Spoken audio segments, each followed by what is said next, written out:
ಸರ್ವವನ್ನು ಉಂಟು ಮಾಡಿರುವಂಥ ಸರ್ವೇಶ್ವರನಾದ ನಮ್ಮ ತಂದೆಯಾದ ದೇವರೇ, ನಿಮಗೆ ಕೃತಜ್ಞತೆಗಳು ಸ್ತೋತ್ರಗಳು ತಂದೆ. ನಿಮ್ಮ ವಾಕ್ಯಗಳನ್ನು ಕುರಿತು ಮಾತನಾಡುವಾಗ ಪವಿತ್ರ ಆತ್ಮರ ಸಹಾಯವನ್ನು ದಯಪಾಲಿಸಿ ಎಷ್ಟು ಮಂದಿ ವಾಕ್ಯಗಳನ್ನು ತಿಳ್ಕೊಳ್ಳೋದಕ್ಕೆ ಸಿದ್ಧರಾಗಿದ್ದಾರೋ ಎಲ್ಲರನ್ನು ಬಲಪಡಿಸಿ ವಾಕ್ಯದ ಮೂಲಕ ಬೆಳೆಸಿ ತಂದೆ. ಪ್ರತಿಯೊಬ್ಬರೂ ನಿಮ್ಮನ್ನು ಅರ್ಥ ಮಾಡಿಕೊಂಡು, ನಿಮ್ಮ ಮನಸ್ಸು ಅರ್ಥ ಮಾಡಿಕೊಂಡು ಈ ಲೋಕದಲ್ಲಿ ನೀತಿವಂತರಾಗಿ, ಭಕ್ತರಾಗಿ, ಬೆಳಕಾಗಿ ಜೀವಿಸಿ ನಿಮ್ಮ ಪ್ರೀತಿಯನ್ನು ಸಮಾಜಕ್ಕೆ ಪರಿಚಯ ಮಾಡಿ ಈ ಜೀವಿತ ಕಾಲವನ್ನು ಮುಗಿಸ್ಕೊಂಡು ನೀವಿರುವಂಥ ಆ ಪರಲೋಕವನ್ನು ಪಡೆದುಕೊಳ್ಳದಂತೆ ಪ್ರತಿಯೊಬ್ಬರಿಗೂ ಸಹಾಯವನ್ನು ದಯಪಾಲಿಸಬೇಕೆಂಬುದಾಗಿ ಯೇಸು ಪವಿತ್ರ ನಾಮದಲ್ಲಿ ಬೇಡ್ತಾ ಇದ್ದೀನಪ್ಪ ತಂದೆಯೇ, ಆಮೇನ್. ಲೋಕರಕ್ಷಕನಾದ ಯೇಸು ಕ್ರಿಸ್ತರ ನಾಮದಲ್ಲಿ ನಿಮ್ಮೆಲ್ಲರಿಗೆ ನನ್ನ ಹೃದಯಪೂರ್ವಕದಿಂದ ವಂದನೆಗಳನ್ನು ತಿಳಿಸ್ತಾ ಇದ್ದೀನಿ. ನಿಜವಾದ ಕ್ರಿಸ್ಮಸ್ ಹಬ್ಬ ಯಾವುದು ಎಂಬ ಅಂಶವನ್ನು ಈ ದಿನ ನಿಮ್ಮೊಟ್ಟಿಗೆ ಮಾತನಾಡ್ತಾ ಇದ್ದೀನಿ. ಪ್ರಿಯರಾದ ದೇವರ ಮಕ್ಕಳಿರ, ಕ್ರೈಸ್ತರ ಸಮಾಜದಲ್ಲಿ ನಡೆಯುವಂಥ ಹಬ್ಬದ ಆಚರಣೆಗಳು ಸುಮಾರು ಒಂದು 2-3 ತಿಂಗಳ ಮುಂಚಿತವಾಗಿ ದೇವರ ಮಕ್ಕಳು ಎಂದು ಕರೆಯಲ್ಪಡುತ್ತಿರುವಂಥ ಕ್ರೈಸ್ತರು ಸಿದ್ಧತೆ ಮಾಡಿಕೊಳ್ಳುವಂಥದ್ದು ನೋಡ್ತಾ ಇರ್ತೀವಿ. ಪ್ರಿಯರಾದ ದೇವರ ಮಕ್ಕಳಿರ, ಗಮನಿಸಬೇಕು, ಕ್ರಿಸ್ಮಸ್ಸು ಹಬ್ಬವನ್ನು ಆಚರಣೆ ಮಾಡ್ಬೋದಾ ಮಾಡಬಾರ್ದಾ ಅಂತ ಅದ್ರ ಬಗ್ಗೆ ನಾನು ಮಾತಾಡ್ತಾ ಇಲ್ಲ. ಅಂದರೆ ದೇವರು ಮೆಚ್ಚುವಂಥ ರೀತಿಯಲ್ಲಿ ಕಾರ್ಯಕ್ರಮಗಳು ಇರಬೇಕು.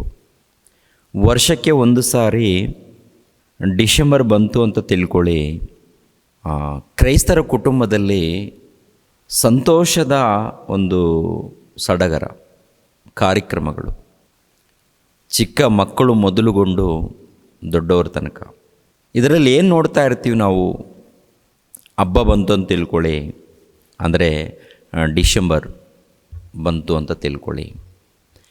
ಕ್ರೈಸ್ತರ ಮಧ್ಯದಲ್ಲಿ ನಾವು ಏನು ನೋಡ್ತಾ ಇರ್ತೀವಿ? ಅದೇ ಪ್ರಕಾರ ಈ ಸಮಾಜದಲ್ಲಿ ಏನು ಗಮನಿಸ್ತಾ ಇರ್ತೀವಿ ಎನ್ನುವಂಥದ್ದು ಆಲೋಚನೆ ಮಾಡೋಣ. ಈ ಸಮಾಜದಲ್ಲಿ ನೋಡುವಾಗ ಪ್ರಿಯರಾದ ದೇವ್ರ ಮಕ್ಕಳಿರ, ದೊಡ್ಡ ದೊಡ್ಡ ಶಾಪುಗಳಲ್ಲಿ ಕ್ರಿಸ್ಮಸ್ ಹಬ್ಬ ಬಂದಿದೆ ಅಂತ ಹೇಳಿ ವ್ಯಾಪಾರದಗೋಸ್ಕರ ಆಕರ್ಷಿಸುವಂಥ ಒಂದು ವಾತಾವರಣ, ಅಂದರೆ ಎಲ್ಲರ ಮನಸ್ಸನ್ನು ಸೆಳೆಯುವಂಥದ್ದು, ಆಕರ್ಷಿಸುವಂಥ ವಾತಾವರಣವನ್ನು ಸೃಷ್ಟಿ ಮಾಡ್ತಾರೆ. ಅಂದವಾಗಿ, ಅದ್ಭುತವಾಗಿ ಈ ಪ್ರಪಂಚ ದೇಶದಲ್ಲಿ ನೋಡುವಾಗ ಪ್ರಿಯರಾದ ದೇವ್ರ ಮಕ್ಕಳಿರೆ, ಈ ಹಬ್ಬವನ್ನು ಕುರಿತು ಒಂದು ಉನ್ನತವಾಗಿ ನಡೆಸಿಕೊಳ್ಳುವಂಥದ್ದು ನಾವು ನೋಡ್ತಾ ಇದ್ವಿ. ಕ್ರೈಸ್ತರ ಮಧ್ಯದಲ್ಲಿ ಬಂದಾಗ ಮನೆಯನ್ನು, ಇಲ್ಲಾಂದರೆ ಚರ್ಚನ್ನು ಅಲಂಕರಣ ಮಾಡಿಕೊಳ್ಳುವಂಥದ್ದು, ಬಣ್ಣ ಬಣ್ಣಗಳಿಂದ ಇಲ್ಲ ಬೆಳಕುಗಳಿಂದ ಎಲ್ಲ ರೀತಿಯಲ್ಲಿ ಮನೆಗಳು, ಚರ್ಚುಗಳು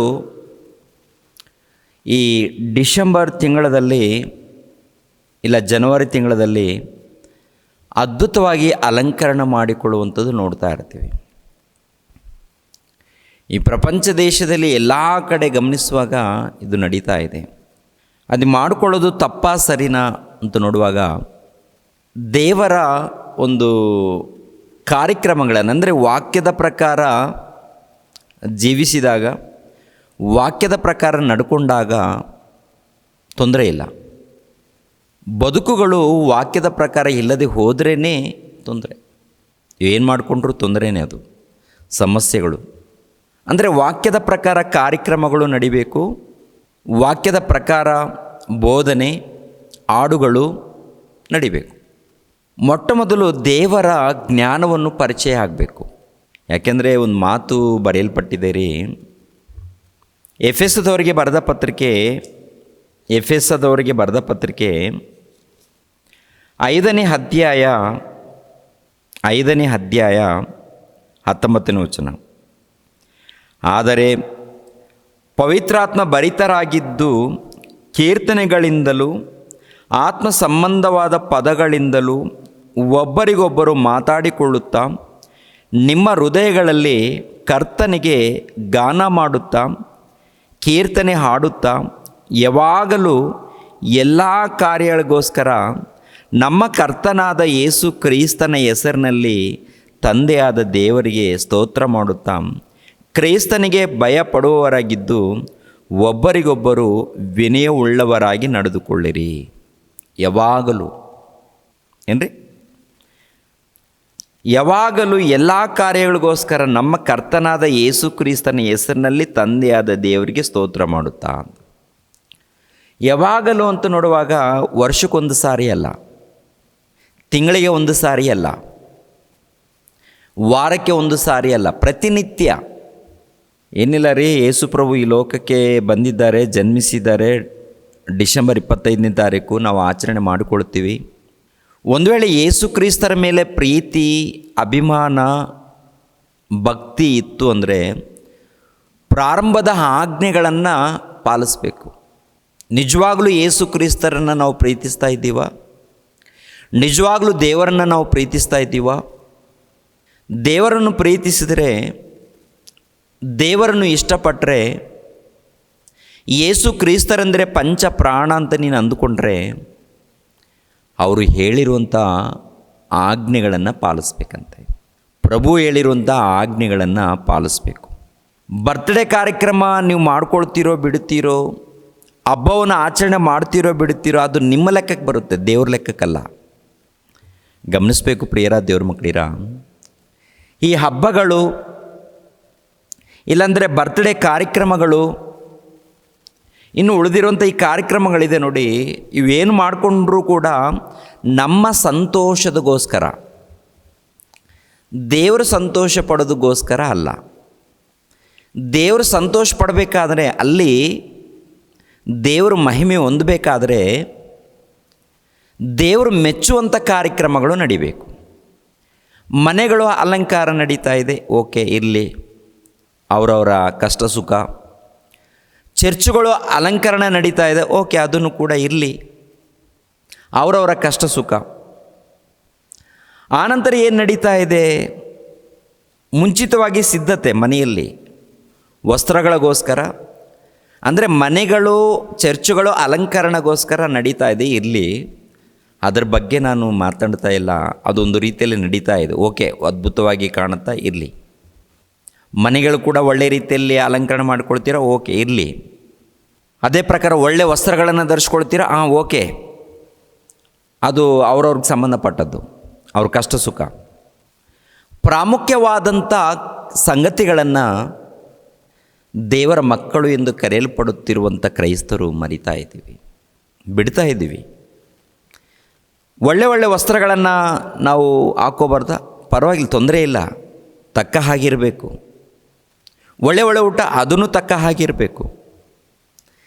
ಆದರೆ ಏನು ನಡೀತಾ ಇದೆ ನಮ್ಮ ಮಧ್ಯದಲ್ಲಿ ಅಂತ ನೋಡುವಾಗ ಪ್ರಿಯರ ದೇವ್ರ ಮಕ್ಕಳಿರು, ಒಂದು ಮೊದಲನೇದಾಗಿ ಕ್ರಿಸ್ಮಸ್ ತಾತ ಅಂತ ಹೇಳಿ ಕ್ರಿಸ್ಮಸ್ ತಾತದ ಬಗ್ಗೆ ದೊಡ್ಡದಾಗಿ ಪಬ್ಲಿಸಿಟಿ ಮಾಡುವಂಥದ್ದು ಒಂದಿದೆ. ಎರಡನೇದಾಗಿ ಎಲ್ಲ ಕಡೆ ಇನ್ನು ಬೇರೆ ಬೇರೆ ಕಾರ್ಯಕ್ರಮಗಳು, ಅಂದರೆ ಯೇಸು ಕ್ರಿಸ್ತರ ಹೆಸರನ್ನು ಹೇಳಿಕೊಂಡು ದೊಡ್ಡ ಕಾರ್ಯಕ್ರಮಗಳು, ಪ್ರೋಗ್ರಾಮ್ಗಳನ್ನು ಏರ್ಪಾಟ್ ಮಾಡಿಕೊಂಡು ಡ್ಯಾನ್ಸುಗಳು ತಕ್ಕ ಹಾಗೆ, ಒಂದು ವೇಳೆ ಅರ್ಥ ಆಗುವಂಥ ರೀತಿಯಲ್ಲಿ ಏನಾದರೂ ಪರಿಚಯ ಮಾಡ್ತಾರಂದರೆ ಪರವಾಗಿಲ್ಲ, ಚಿಕ್ಕ ಮಕ್ಕಳ ಮೂಲಕ. ದೊಡ್ಡವರು, ದೊಡ್ಡ ದೊಡ್ಡ ಫಾದರ್ಗಳು, ಪಾಸ್ಟರ್ಗಳು, ಮಹಿಳೆಯರು, ಡ್ಯಾನ್ಸ್ಗಳಿದೆ, ಕುಣಿದಾಡುವಂಥದ್ದು. ನಾವು ಕುಣಿದಾಡುತ್ತೇವೆ. ನೀವು ಹೇಳ್ಬೋದು, ರಾಮು ಬ್ರದರ್, ಏನು ಬ್ರದರ್ ನಾವು ಕುಣಿದಾಡಿದ್ರೆ ನಿಮಗೇನು ರೀ ಬ್ರದರ್ ನಷ್ಟ ಅಂತ. ನನಗೇನೂ ನಷ್ಟ ಇಲ್ಲ. ವಾಕ್ಯದ ಪ್ರಕಾರ ನಡೆಯೋದು ಹೋದರೆ ನಿಮಗೇನೇ ನಷ್ಟ ಆಗುತ್ತೆ. ವಾಕ್ಯಕ್ಕೆ ಭಿನ್ನವಾಗಿ ನಡ್ಕೊಂಡ್ರೆ ನಷ್ಟ. ಅಂದರೆ ವಾಕ್ಯಕ್ಕೆ ಭಿನ್ನವಾದಂಥ ಕಾರ್ಯಕ್ರಮಗಳು ಬಹಳ ನಡೀತಾ ಇದೆ, ಅದು ಸರಿಯಾಗಬೇಕು. ಏನ್ರಿ, ಇವಾಗ ಒಂದು ರೀತಿಯಲ್ಲಿ ನೋಡುವಾಗ ಮೊದಲಿಗೂ ಇವಾಗಲಿಗೂ ಸ್ವಲ್ಪ ಅಲ್ಲಲ್ಲಿ ಕರೆಕ್ಷನ್ ಆಗ್ತಾ ಇದೆ. ಪ್ರಾರಂಭದಲ್ಲಿ ಬೆಂಗಳೂರು ಪಟ್ಟಣಕ್ಕೆ ಬಂದಾಗ ಅವಾಗ ಪ್ರಾರಂಭದಲ್ಲಿ ಕ್ರಿಸ್ಮಸ್ಗೆ ಸಂಬಂಧಪಟ್ಟಂಥ ಕಾರ್ಯಕ್ರಮಗಳು ನೋಡಿದಾಗ ಇವಾಗ ನೋಡುವಾಗ ಸ್ವಲ್ಪ ಅಲ್ಲಲ್ಲಿ ಕರೆಕ್ಷನ್ ನಡೀತಾ ಇದೆ. ಇನ್ನೂ ಆಗಬೇಕು. ಬೋಧನೆಯಲ್ಲಿ, ಕಾರ್ಯಕ್ರಮಗಳಲ್ಲಿ ಆಗಬೇಕು ಪ್ರಿಯರ ದೇವ್ರ ಮಕ್ಕಳಿರ. ಯಾಕೆಂದರೆ ದೇವರು ಮೆಚ್ಚುವಂಥ ಕಾರ್ಯಕ್ರಮಗಳನ್ನು ನಾವು ಮಾಡಬೇಕಲ್ಲಿ. ನಿಜವಾದ ಕ್ರಿಸ್ಮಸ್ ಹಬ್ಬ ಅಂದರೆ ಸಂತೋಷ ಅಲ್ವಾ? ಹಬ್ಬ ಅಂದರೆ ಏನು? ಒಳ್ಳೆಯ ವಸ್ತ್ರಗಳು, ಒಳ್ಳೆಯ ಊಟ, ಸಭೆಯವರೆಲ್ಲರೂ ಸೇರಿ ಸಂತೋಷ ಪಡುವಂಥದ್ದು, ಸಭೆಯವರೆಲ್ಲರೂ ಸೇರಿ ಸಂತೋಷ ಪಡುವಂಥದ್ದು, ಖುಷಿ ಪಡುವಂಥದ್ದು, ಆನಂದ. ಹಬ್ಬದ ಹಿಂದೆ ಇರುವಂಥದ್ದು ಮುಖ್ಯ ಉದ್ದೇಶ ಇಷ್ಟೇ, ಆನಂದ ಪಡುವಂಥದ್ದು. ಒಂದು ವೇಳೆ ಯೇಸು ಕ್ರಿಸ್ತರು ಹುಟ್ಟಿದ್ದಾರೆ ಅಂತ ಹೇಳಿಕೊಂಡು ಆನಂದ ಪಡಬೇಕಂದ್ರೆ ವರ್ಷಕ್ಕೆ ಒಂದು ಸಾರಿ ಅಲ್ಲ, ಪ್ರತಿನಿತ್ಯ ಕೂಡ ನೀವು ಆನಂದ ಪಡ್ತೀರ. ಪ್ರತಿನಿತ್ಯ ಆತನ ವಚನಗಳನ್ನು, ಆತನ ಬೋಧನೆಯನ್ನು, ಆತನು ಮಾಡಿರುವಂಥ ಕ್ರಿಯೆಯನ್ನು, ಜೀವಿತವನ್ನು ಎಲ್ಲ ನೋಡಿ ಪ್ರತಿನಿತ್ಯ ಕೂಡ ಆನಂದ ಇರುತ್ತೆ. ತುಂಬ ಜನ ವರ್ಷಕ್ಕೊಂದು ಸಾರಿ ಆನಂದ ಪಡ್ತಾ ಇರ್ತಾರೆ.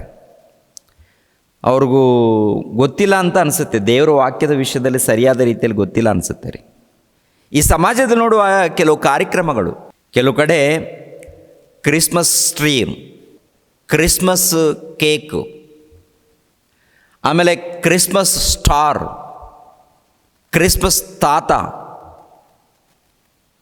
ಇಲ್ಲಿ ಏನು ಹೈಲೈಟ್ ಆಗ್ತಾಯಿದೆ ಅಂತ ನೋಡುವಾಗ ಏನ್ರಿ, ಕ್ರಿಸ್ಮಸ್ ಟ್ರೀ ಆಗಿರ್ಬೋದು, ಕ್ರಿಸ್ಮಸ್ ಸ್ಟಾರ್ ಆಗಿರ್ಬೋದು, ಕ್ರಿಸ್ಮಸ್ ತಾತ ಆಗಿರ್ಬೋದು, ಕ್ರಿಸ್ಮಸ್ ಸಂಬಂಧಪಟ್ಟಂಥ ಕೇಕ್ ಆಗಿರ್ಬೋದು, ಕ್ರಿಸ್ಮಸ್ಸಿಗೆ ಸಂಬಂಧಪಟ್ಟಂಥ ಬಿರಿಯಾನಿ ಆಗಿರ್ಬೋದು, ಮತ್ತೇನು ಬೆತ್ಲೆಹೇಮ್ ಗ್ರಾಮ, ಗೋದಲಿ ತೊಟ್ಟಿ, ಕುರುಬರಿಗೆ ದರ್ಶನ ಕೊಟ್ಟರು, ಕುರಿಗಳು ಕಾಯುವಂಥ ಕುರುಬರಿಗೆ ದರ್ಶನ ಕೊಟ್ಟರು, ಕುರುಬ, ಕುರಿಗಳು, ಗೋದಲಿ ತೊಟ್ಟಿ, ನಕ್ಷತ್ರ, ಬಾಲಕನಾದ ಯೇಸು ಕ್ರಿಸ್ತರು, ಮರಿಯಮ್ಮಳು,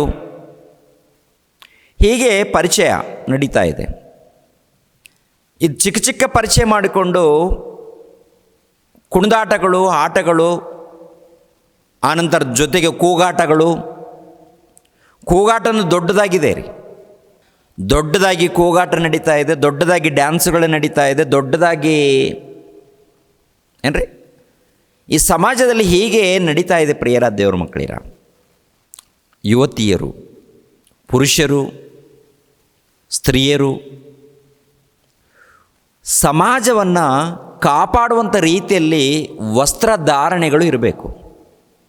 ಸಮಾಜವನ್ನು ಅಂದರೆ ಕ್ರೈಸ್ತರ ಮೂಲಕ ಸಮಾಜ ಪಾಠವನ್ನು ಕಲಿಬೇಕು. ಕ್ರೈಸ್ತರ ಮೂಲಕ ಸಮಾಜ ಆಧ್ಯಾತ್ಮಿಕವಾದಂಥ ಜ್ಞಾನವನ್ನು ಕಲಿಬೇಕು. ಏನು ಕಲಿತಾ ಇದೆ, ಏನು ಕಲಿಸ್ತಾ ಇದ್ದಾರೆ, ಏನು ಕಲಿತಾ ಇದ್ದಾರೆ, ಏನು ಕಲಿಸ್ತಾ ಇದ್ದಾರೆ. ಕೆಲವು ತಪ್ಪುಗಳು ಸರಿಯಾಗಬೇಕು, ವಸ್ತ್ರಧಾರಣೆ ಸರಿಯಾಗಬೇಕು, ಹೆಣ್ಣು ಮಕ್ಕಳ ನಡವಳಿಕೆ ಸರಿಯಾಗಬೇಕು, ಅದೇ ಪ್ರಕಾರ ಮಾತುಗಳು ಸರಿಯಾಗಬೇಕು, ಪ್ರಾರ್ಥನೆಗಳು, ಬೋಧನೆಗಳು ಕೆಲವು ಇದೆ, ಇವೆಲ್ಲ ಕೂಡ ಸರಿಯಾಗಬೇಕು. ಯಾಕೆಂದರೆ ಸಮಾಜ ಉದ್ಧಾರ ಆಗಬೇಕಂದ್ರೆ, ಸಮಾಜ ರಕ್ಷಣೆ ಮಾರ್ಗದಲ್ಲಿ ಬರಬೇಕಂದ್ರೆ, ಸಮಾಜ ಕ್ರಿಸ್ತನನ್ನು ಒಪ್ಪಿಕೊಳ್ಬೇಕಂದ್ರೆ ನಮ್ಮಲ್ಲಿ ನಡೆಯುವಂಥ ಕೆಲವು ತಪ್ಪುಗಳು ಸರಿಯಾಗಬೇಕು. ಸ್ತ್ರೀ ಪುರುಷರ ಮಧ್ಯದಲ್ಲಿ ಹೆಣ್ಣು ಮಕ್ಕಳನ್ನು ನೋಡಿದಾಗ ತಂಗಿಯ ಹಾಗೆ, ಅಕ್ಕಳ ಹಾಗೆ, ಅಮ್ಮಳ ಹಾಗೆ ಕಾಣಬೇಕು. ಕೋರಿಕೊಳ್ಳುವಂಥ ರೀತಿಯಲ್ಲಿ ವಸ್ತ್ರಧಾರಣೆಗಳು ಇರಬಾರ್ದು. ಕೋರಿಕೊಳ್ಳುವಂಥ ರೀತಿಯಲ್ಲಿ ಅಂದರೆ ಸಮಾಜ ಕೋರಿಕೊಳ್ಳುತ್ತೆ. ಸಮಾಜ ಎಂಥ ರೀತಿಯಲ್ಲಿ ಅಂತ ನೋಡುವಾಗ ಸಮಾಜದಲ್ಲಿರುವಂಥ ದೃಷ್ಟಿ, ಸಮಾಜದಲ್ಲಿ ಇರುವಂಥ ಮಾನವರ ದೃಷ್ಟಿ, ಮನುಷ್ಯರ ದೃಷ್ಟಿ ಕೆಟ್ಟ ಆಲೋಚನೆ, ಕೆಟ್ಟ ದೃಷ್ಟಿ ಹೋಗುತ್ತೆ. ಹೋಗದಂತೆ ವಸ್ತ್ರಧಾರಣೆಗಳು ಸರಿಯಾದ ರೀತಿಯಲ್ಲಿ ಕಲಿಬೇಕು. ಅದನ್ನು ಏನ್ರಿ ಬೋಧಕರು, ನಿಜವಾದ ಒಳ್ಳೆ ಬೋಧಕರು ಹೇಳಿದಾಗ ಕೇಳುವಂಥ ಸ್ಥಿತಿಯಲ್ಲಿ ಇಲ್ಲ ರೀ. ಹೆಣ್ಮಕ್ಕಳು ಕೇಳುವಂಥ ಸ್ಥಿತಿಯಲ್ಲಿಲ್ಲ, ಗಂಡು ಮಕ್ಕಳು ಕೇಳುವಂಥ ಸ್ಥಿತಿಯಲ್ಲಿಲ್ಲ. ಕೇಳಿದವರು, ನಡ್ಕೊಂಡವರು ಉದ್ಧಾರ ಆಗ್ತಾರೆ. ದೇವರು ಮೆಚ್ಚುವಂಥ ಒಳ್ಳೆಯ ಭಕ್ತರಾಗ್ತಾರೆ ಪ್ರಿಯರೇ. ಎಲ್ಲ ಕಡೆ ನೋಡುವಾಗ ಪ್ರಿಯರ ದೇವ್ರ ಮಕ್ಕಳಿರ ಏನ್ರಿ, ಏನು ನಡೀತಾ ಇದು, ಯಾಕೆ ನಡೀತಾ ಇದು, ಉದ್ದೇಶವೇನು ಒಂದು ಅರ್ಥ ಆಗಲ್ಲ ರೀ. ಹಬ್ಬ ಬಂತು ಅದಕ್ಕೆ ಒಳ್ಳೆಯ ರೀತಿಯಲ್ಲಿ ಬೆಳಕು, ಒಳ್ಳೆ ಲೈಟ್ಗಳು, ಒಳ್ಳೆ ರೀತಿಯಲ್ಲಿ ಕಲರ್ ಮನೆಗಳು, ಕಲರ್ ಚರ್ಚುಗಳು, ಕಲರ್ ವಸ್ತ್ರಧಾರಣೆಗಳು ಇರಲಿ. ಎಲ್ಲ ಏನು ನಡೀತದೋ ಓಕೆ, ಒಳ್ಳೆ ರೀತಿಯಲ್ಲಿ ಅದ್ಭುತವಾಗಿ ಅಲಂಕರಣ ಮಾಡ್ಕೊಳ್ಳಿ, ತೊಂದರೆ ಏನಿಲ್ಲ. ಎಲ್ಲದಕ್ಕಿಂತ ಪ್ರಾಮುಖ್ಯವಾದಂಥ ಕಾರ್ಯಕ್ರಮಗಳು ಸರಿ ಇರಬೇಕು, ದೇವ್ರು ಮೆಚ್ಚುವಂಥ ಕಾರ್ಯಕ್ರಮಗಳಿರಬೇಕು, ದೇವ್ರು ಮೆಚ್ಚುವಂಥ ರೀತಿಯಲ್ಲಿ ನಡವಳಿಕೆ ಇರಬೇಕು. ಸ್ತ್ರೀ ಪುರುಷರ ಮಧ್ಯದಲ್ಲಿ ಅಲ್ಲಿ ಭಕ್ತಿ ಅಭಿವೃದ್ಧಿ ಆಗಬೇಕು, ಆತ್ಮಿಕವಾದಂಥ ಏನ್ರಿ ಆಧ್ಯಾತ್ಮಿಕ ಜ್ಞಾನ ಅಭಿವೃದ್ಧಿ ಆಗಬೇಕು, ಅನ್ಯೋನ್ಯತೆ ಸಹವಾಸ ಅಭಿವೃದ್ಧಿ ಆಗಬೇಕು, ಆತ್ಮೀಯತೆ ಅಭಿವೃದ್ಧಿ ಆಗಬೇಕು. ಆತ್ಮೀಯತೆ ನಮ್ಮ ಮಧ್ಯದಲ್ಲಿ ಏನು ಅಭಿವೃದ್ಧಿ ಆಗ್ತಾಯಿದೆ ಅಂತ ನೋಡುವಾಗ ಏನ್ರಿ, ಏನು ಅಭಿವೃದ್ಧಿ ಆಗ್ತಾಯಿದೆ, ಏನು ಬೆಳೀತಾ ಇದೆ, ಏನು ಕಾಣ್ತಾ ಇದೆ ಅಂತ ನೋಡುವಾಗ ಎಲ್ಲ ಈ ಸಮಾಜದಲ್ಲಿ ಏನ್ರಿ ಪ್ರಿಯರ ದೇವ್ರ ಮಕ್ಕಳಿರ ಗಂದರಗೋಳ ಉಂಟು ಮಾಡುವಂಥದ್ದು ಎಲ್ಲ ನೋಡಿ. ಒಂದು ಸಾರಿ ಪ್ರಪಂಚ ದೇಶವನ್ನು ನೋಡಿ, ಆಚಾರಗಳು, ಆಚರಣೆಗಳು, ಪದ್ಧತಿಗಳು. ಮಾರ್ಕನ ಬರೆದ ಸುವಾರ್ತೆ 7ನೇ ಅಧ್ಯಾಯ 6ನೇ ವಚನ ನೋಡಿ, ಯೇಸು ಪ್ರಭು ಹೇಳಿರುವಂಥ ಮಾತು. ಮಾರ್ಕನ ಬರೆದ ಸುವಾರ್ತೆ 7ನೇ ಅಧ್ಯಾಯ ಏನ್ರಿ 6ನೇ ವಚನ. ಮಾರ್ಕನು ಬರೆದ ಸುವಾರ್ತೆ 7ನೇ ಅಧ್ಯಾಯ 6ನೇ ವಚನ. ಕಪಟಿಗಳಾದ ನಿಮ್ಮ ವಿಷಯದಲ್ಲಿ ಯೆಶಾಯನು ವಿಹಿತವಾಗಿ ಪ್ರವಾದಿಸಿದ್ದಾನೆ. ಆತನು ಬರೆದದ್ದೇನೆಂದರೆ, ಈ ಜನರು ಮಾತಿನಿಂದ ನನ್ನನ್ನು ಸನ್ಮಾನಿಸುತ್ತಾರೆ, ಆದರೆ ಅವರ ಮನಸ್ಸು ನನಗೆ ದೂರವಾಗಿದೆ. ಮನುಷ್ಯರು ಕಲ್ಪಿಸಿದ ಕಟ್ಟಳೆಗಳನ್ನೇ ಅವರು ಬೋಧಿಸುವುದರಿಂದ ನನಗೆ ಭಕ್ತಿ ತೋರಿಸುವುದು ವ್ಯರ್ಥ ಎಂಬುದೇ. ನೀವು ದೇವರ ಆಜ್ಞೆಯನ್ನು ಬಿಟ್ಟು ಮನುಷ್ಯರು ಕಲ್ಪಿಸಿದ ಸಂಪ್ರದಾಯವನ್ನು ಹಿಡಿದಿದ್ದೀರಿ ಎಂದು ಹೇಳಿದನು. ಯೇಸುಪ್ರಭು ಹೇಳುವಂಥ ಮಾತು, ಯೇಸುಪ್ರಭು ಹೇಳುವಂಥ ಮಾತು. ವರ್ಷಕ್ಕೊಂದು ಸಾರಿ ಹಬ್ಬ ಓಕೆ, ಯಾವಾಗಲೂ ಕೂಡ ಆನಂದ ಪಡ್ರಿ, ಸಂತೋಷವಾಗಿರಿ. ವರ್ಷಕ್ಕೊಂದು ಸಾರಿ ಒಂದು ವೇಳೆ ನೆನಪು ಮಾಡ್ಕೊಳ್ತೀರಾ. ಅದ್ರ ಜೊತೆಗೆ ಏನು ಮಾಡಬೇಕಂತ ನೋಡುವಾಗ ಕ್ರೈಸ್ತನ ಬಗ್ಗೆ ಒಂದು ಉನ್ನತವಾಗಿ ಪರಿಚಯ ಮಾಡಬೇಕು, ಕ್ರೈಸ್ತನ ಬಗ್ಗೆ ಉನ್ನತವಾಗಿ ತೋರಿಸ್ಬೇಕು ಸಮಾಜಕ್ಕೆ. ನೀವೇನು ಕಾರ್ಯಕ್ರಮಗಳು ಮಾಡಿದ್ರು, ಅಂದರೆ ಮನೆಯಲ್ಲಿ ಬರ್ತ್ಡೇ ಕಾರ್ಯಕ್ರಮಗಳು ಮಾಡಿದ್ರು, ಇಲ್ಲ ಮದುವೆ ಕಾರ್ಯಕ್ರಮಗಳನ್ನು ಮಾಡಿದ್ರು, ಇಲ್ಲ ಮನೆ ಓಪನಿಂಗ್ ಕಾರ್ಯಕ್ರಮಗಳನ್ನು ಮಾಡಿದ್ರು, ಚರ್ಚ್ ಓಪನಿಂಗ್ ಕಾರ್ಯಕ್ರಮಗಳನ್ನು ಮಾಡಿದ್ರು, ಅದರಲ್ಲಿ ದೇವರು ಮಹಿಮೆ ಹೊಂದಬೇಕು. ದೇವರು ಮಹಿಮೆ ಹೊಂದುವಂಥ ರೀತಿಯಲ್ಲಿರಬೇಕು ಕಾರ್ಯಕ್ರಮಗಳು. ಕೂಗಾಟಗಳು, ಡ್ಯಾನ್ಸ್ಗಳು ಅವಲ್ಲ. ಇವೆಲ್ಲ ಏನಂತ ನೋಡುವಾಗ ಮನುಷ್ಯರು ಕಲ್ಪಿಸಿದ ಪದ್ಧತಿಗಳು ಅಂತಾರೆ. ಮನುಷ್ಯರು ಕಲ್ಪಿಸಿದ ಪದ್ಧತಿಗಳೇ ದೇವರು ನೇಮಿಸಿರುವಂಥ ಪದ್ಧತಿಗಳಂತ ಹೇಳಿಕೊಂಡು ಏನ್ರಿ ಆರಾಧನೆ ಮಾಡ್ತಾ ಇದ್ದಾರಂತೆ. ಈ ಜನರು ಮಾತಿನಿಂದ ನನ್ನನ್ನು ಸನ್ಮಾನಿಸುತ್ತಾರೆ, ಆದರೆ ಅವರ ಮನಸ್ಸು ನನಗೆ ದೂರವಾಗಿದೆ. ಕುಣಿತಾ ಇದ್ದೀರಾ, ಹಾಡುಗಳನ್ನು ಹಾಡ್ತಾ ಇದ್ದೀರಾ, ಮನೆಯೆಲ್ಲ ಸಿಂಗಾರ ಮಾಡಿಕೊಂಡಿದ್ದೀರಾ, ಅಲಂಕರಣ ಮಾಡಿಕೊಂಡಿದ್ದೀರಾ, ಚರ್ಚು ಅಲಂಕರಣ ಆಗಿದೆ. ಇವೆಲ್ಲ ನೋಡುವಾಗ ಮನೆ ಯಾಕೆ ಅಲಂಕರಣ, ನೀವು ಸಂತೋಷ ಪಡೋದಕ್ಕೆ. ಚರ್ಚು ಅಂದರೆ ಈ ಸಮಾಜದಲ್ಲಿ ಸಮಾಜ ಮಂದಿರವಾಗಿ ನೀವು ನೇಮಿಸ್ಕೊಂಡಿದ್ದೀರಾ, ಅದನ್ನು ಕೂಡ ನೀವು ಅಲಂಕರಣ ಮಾಡಿಕೊಂಡಿದ್ದೀರ ಅಂದರೆ ನೀವು ಸಮಾಧಾನ ಪಡೋದಕ್ಕೆ. ಆದರೆ ನಾನು ಎದುರು ನೋಡುವಂಥದ್ದು, ಅಂದರೆ ದೇವರು ಎದುರು ನೋಡುವಂಥದ್ದು ನೋಡುವಾಗ ಅವರ ಮನಸ್ಸು ನನಗೆ ದೂರವಾಗಿದೆ ಅಂತ ಹೇಳ್ತಾರೆ. ಅವರ ಮನಸ್ಸು ನನಗೆ ದೂರವಾಗಿದೆ. ಮನುಷ್ಯರು ಕಲ್ಪಿಸಿದ ಕಟ್ಟಳೆಗಳನ್ನೇ ಅವರು ಬೋಧಿಸುವುದರಿಂದ ನನಗೆ ಭಕ್ತಿ ತೋರಿಸುವುದು ವ್ಯರ್ಥ. ಯೇಸು ಪ್ರಭು ಲೋಕಕ್ಕೆ ಬಂದಿದ್ದಾರೆ ಅಂತ ಪರಿಚಯ ಮಾಡು, ಒಳ್ಳೆ ಊಟವನ್ನು ಕೊಡು, ಅದಕ್ಕಿಂತ ಮುಂಚಿತವಾಗಿ ಕ್ರಿಸ್ತನನ್ನು ಪರಿಚಯ ಮಾಡಿಕೊಡು. ಊಟ ಕೊಡ್ತೀಯಾ, ವಸ್ತ್ರಗಳನ್ನು ಕೊಡ್ತೀಯಾ, ಪರವಾಗಿಲ್ಲ. ಮೊದಲನೇದಾಗಿ ಯೇಸು ಕ್ರಿಸ್ತರು ಉನ್ನತವಾಗಿ ಕಾಣಬೇಕು. ಯೇಸು ಕ್ರಿಸ್ತರನ್ನು ಹೇಗೆ ನಾವು ಪರಿಚಯ ಮಾಡ್ತಾ ಇದ್ದೀವಿ ಅಂತ ನೋಡುವಾಗ ಏನ್ರಿ, ಈ ಲೋಕದಲ್ಲಿ ಆಟಗಳು, ಪಾಠಗಳು, ಕಾರ್ಯಕ್ರಮಗಳು ನೋಡಿದ್ರೆ ನಿಮಗೆ ಅರ್ಥ ಆಗುತ್ತೆ ರೀ, ಹೌದಂತೀರಲ್ವಂತೀರಿ. ಅಂದರೆ ಯೇಸು ಕ್ರಿಸ್ತರು ಬರುವಂಥ ಮುಖ್ಯವಾದಂಥ ಉದ್ದೇಶ ಇದೆ ನೋಡಿ, ಅದು ಬೇಕು ನಮಗೆ. ಪ್ರಾಮುಖ್ಯವಾದಂಥ ಉದ್ದೇಶ ಇದೆಯೋ ನೋಡಿ, ಅದು ಬೇಕು, ಅದು ಅರ್ಥ ಮಾಡಿಕೊಳ್ಬೇಕು. ಅರ್ಥ ಮಾಡಿಕೊಂಡು ಈ ಲೋಕದಲ್ಲಿ ಕಾರ್ಯಕ್ರಮಗಳಿದೆ ನೋಡಿ, ಯಾವ ರೀತಿ ಕಾರ್ಯಕ್ರಮಗಳು ನಡೆಸಬೇಕು. ಕಾರ್ಯಕ್ರಮಗಳು, ಯೇಸು ಪ್ರಭು ಹುಟ್ಟಿದ, ಅದಕ್ಕೆ ನಾವು ಹಬ್ಬ ಮಾಡ್ಕೊಳ್ತೀವಿ, ಕ್ರಿಸ್ಮಸ್ ಹಬ್ಬ. ಇದಕ್ಕೆ ಕೆಲವು ಪರ್ಯಾಯ ಪದಗಳು. ಯೇಸು ಪ್ರಭು ಹುಟ್ಟಿರೋದರಿಂದ ಕ್ರಿಸ್ಮಸ್ ಹಬ್ಬ, ಯೇಸು ಪ್ರಭು ಹುಟ್ಟಿರೋದರಿಂದ ಆತನಿಗೆ ಆರಾಧನೆ ಕಾರ್ಯಕ್ರಮ, ಯೇಸು ಪ್ರಭುವನ್ನು ಆರಾಧಿಸುತ್ತೇವೆ, ಘನಪಡಿಸುತ್ತೇವೆ, ಅದಕ್ಕೆ ಈ ಕಾರ್ಯಕ್ರಮ ಏರ್ಪಾಡು ಮಾಡಿಕೊಂಡಿದ್ದೇವೆ ಅಂಥೇಳಿ ಅನೇಕರು ಅನೇಕ ರೀತಿಯಲ್ಲಿ ಕಾರ್ಯಕ್ರಮಗಳನ್ನು ಏರ್ಪಾಡು ಮಾಡಿಕೊಡ್ತಾರೆ. ದೇವರನ್ನು ಮಹಿಮೆಪಡಿಸುವಂಥದ್ದು, ಘನಪಡಿಸುವಂಥದ್ದು, ಆರಾಧನೆ ಮಾಡುವಂಥದ್ದು, ಹೊಗಳಿಕೊಳ್ಳುವಂಥದ್ದು ಅಂತ ಹೇಳಿ ಈ ನಮ್ಮ ಮಧ್ಯದಲ್ಲಿ ಏನಪ್ಪ ಅಂತಂದರೆ ನಾವು ಖುಷಿ ಪಡ್ತಾಯಿದ್ವಿ, ನಾವೇ ಸಂತೋಷ ಪಡ್ತಾಯಿದ್ವಿ, ನಾವೇ ಸಂತೋಷ ಪಡುವಂಥದ್ದು ಅಷ್ಟೇ. ನಾವೆಲ್ಲರೂ ಸಂತೋಷ ಪಡೋದಕ್ಕೆ ಕಾರ್ಯಕ್ರಮಗಳು. ಆದರೆ ಯೇಸು ಪ್ರಭು ಬಂದಿರುವಂಥ ಪ್ರಾಮುಖ್ಯವಾದಂಥ ಉದ್ದೇಶ ಮೊಟ್ಟ ಮೊದಲು ನಾವೆಲ್ಲರೂ ಅರ್ಥ ಮಾಡಿಕೊಳ್ಬೇಕು. ಹಳೆ ಒಡಂಬಡಿಕೆಯಲ್ಲಿ ಯೆಶಾಯನ ಮೂಲಕ, ಇಲ್ಲ ಅನೇಕ ಮಂದಿ ಭಕ್ತರ ಮೂಲಕ, ಪ್ರವಾದಿಗಳ ಮೂಲಕ ಪ್ರವಾದನೆ ಬರೆಯಲ್ಪಟ್ಟಿದೆ ರೀ. ಅಂದರೆ ಒಂದು ಸಾರಿ ಯೆಶಾಯನ ಗ್ರಂಥ 9ನೇ ಅಧ್ಯಾಯ 6ನೇ ವಚನವನ್ನು ನೋಡಿ.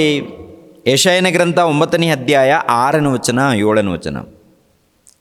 ಒಂದು ಮಗು ನಮಗಾಗಿ ಹುಟ್ಟಿದೆಯಷ್ಟೇ, ವರದ ಮಗನು ನಮಗೆ ದೊರೆತನು, ಆಡಳಿತವು ಅವನ ಬಾಹುವಿನ ಮೇಲೆ ಇರುವುದು, ಅದ್ಭುತ ಸ್ವರೂಪನು, ಆಲೋಚನೆಕರ್ತನು, ಪರಾಕ್ರಮಿಯಾದ ದೇವರು, ನಿತ್ಯನಾದ ತಂದೆ, ಸಮಾಧಾನದ ಪ್ರಭು ಎಂಬುವು ಅವನ ಹೆಸರು.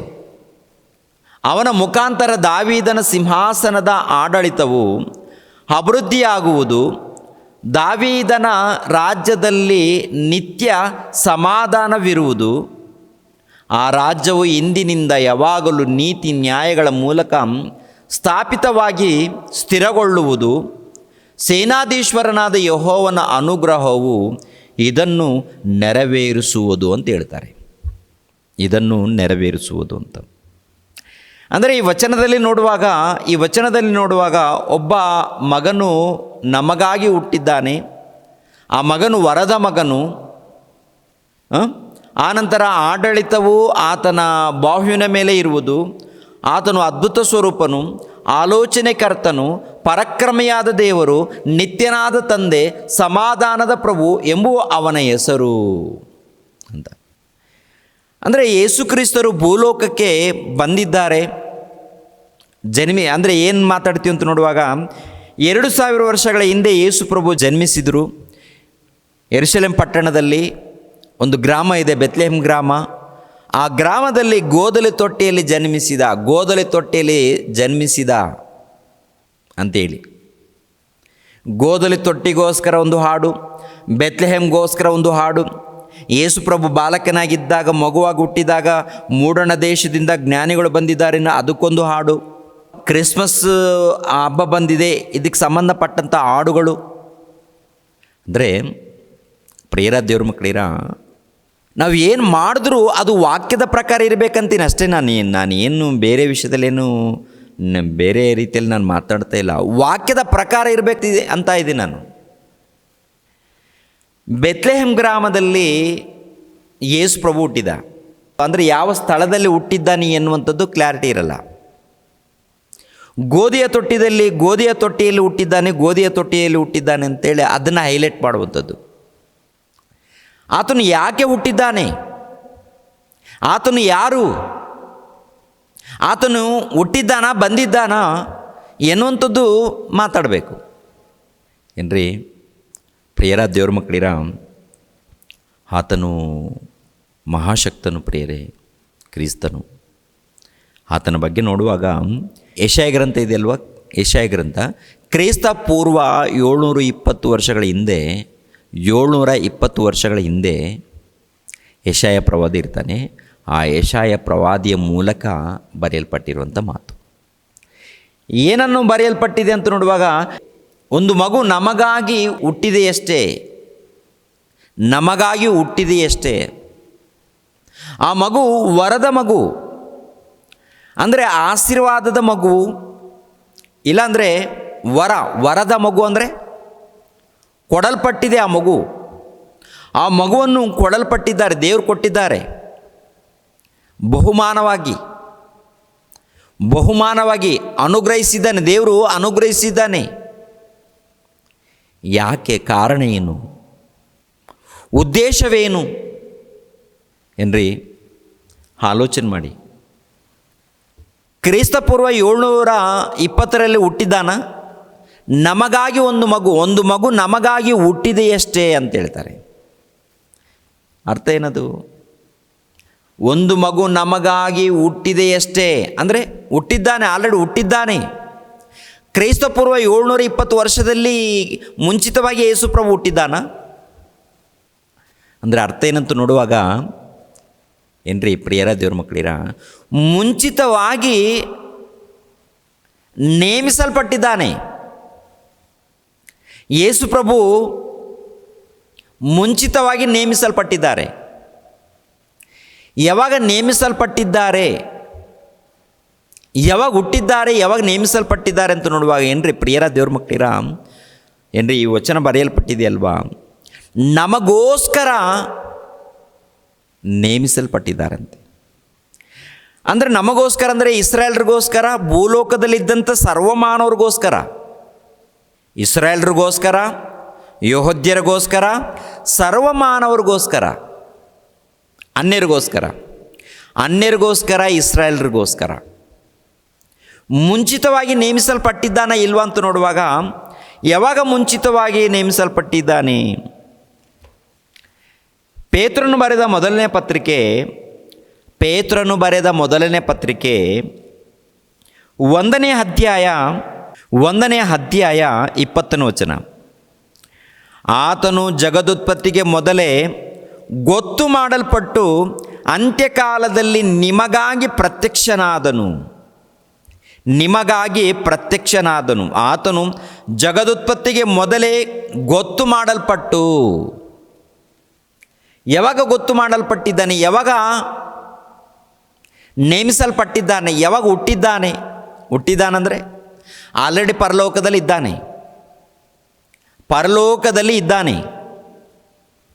ಪರಲೋಕದಲ್ಲಿ ಇದ್ದಂಥ ಆತನು ಭೂಮಿಯ ಮೇಲೆ ಇದ್ದಂಥ ಸರ್ವ ಮಾನವರಿಗಾಗಿ ನೇಮಿಸಲ್ಪಟ್ಟಿದ್ದಾನಂತೆ. ಯೆಶಾಯನು ಪ್ರವಾದನೆ ಹೇಳುವಾಗ ನಮಗಾಗಿ ಒಂದು ಮಗು ನಮಗಾಗಿ ಹುಟ್ಟಿದೆಯಷ್ಟೇ. ಯೆಶಾಯನ ಕಾಲದಲ್ಲಿ ಹುಟ್ಟಿದಾನ? ಅಲ್ಲ, ಜಗತ್ತು ಉಂಟಾಗಲಾರ್ದ ಮೊದಲೇ ನೇಮಿಸಲ್ಪಟ್ಟಿದ್ದಾನೆ ಈತನು. ತುಂಬ ಜನ ಅವಹೇಳನವಾಗಿ ಮಾತನಾಡ್ತಾ ಇರ್ತಾರೆ. ಅಂದರೆ ನಿಮ್ಮ ಪ್ರಭು, ನಿಮ್ಮ ದೇವರು ಮೊನ್ನೆ ಹುಟ್ಟಿದ್ದಾನೆ ಅಂತ. ನಿಮ್ಮ ದೇವರು ಮೊನ್ನೆ ಹುಟ್ಟಿದ. ನಾವು ಕೂಡ ಹೇಳ್ತಾ ಇರ್ತೀವಿಲ್ಲ, 2000 ವರ್ಷಗಳ ಹಿಂದೆ ಬಂದಿದ್ದಾನೆ, ಹುಟ್ಟಿದ್ದಾನೆ ಅಂತ ನಾವು ಅದನ್ನೇ ಪರಿಚಯ ಮಾಡಿದ್ದೀವಿ, ಜನ್ಮಿಸಿದ್ದಾನೆ ಅಂತ. 2000 ವರ್ಷಗಳ ಹಿಂದೆ ಪರಲೋಕದಿಂದ ಭೂಲೋಕಕ್ಕೆ ಬಂದಿದ್ದಾನೆ.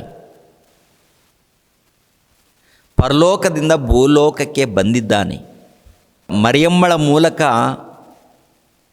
ಮರಿಯಮ್ಮಳ ಗರ್ಭದ ಮೂಲಕ ಒಂದು ಆಕಾರವನ್ನು ಧರಿಸಿಕೊಂಡು ಭೂಲೋಕಕ್ಕೆ ಬಂದಿರುವಂಥದ್ದು. ಮೊದಲು ಎಲ್ಲಿದ್ದಾನೆ, ಯಾರ ಬಳಿಯಲ್ಲಿದ್ದಾರೆ ಅಂತ ನೋಡುವಾಗ ದೇವರ ಬಳಿಯಲ್ಲಿದ್ದಾರೆ ಪ್ರಿಯರ ದೇವರ ಮಕ್ಕಳಿರ.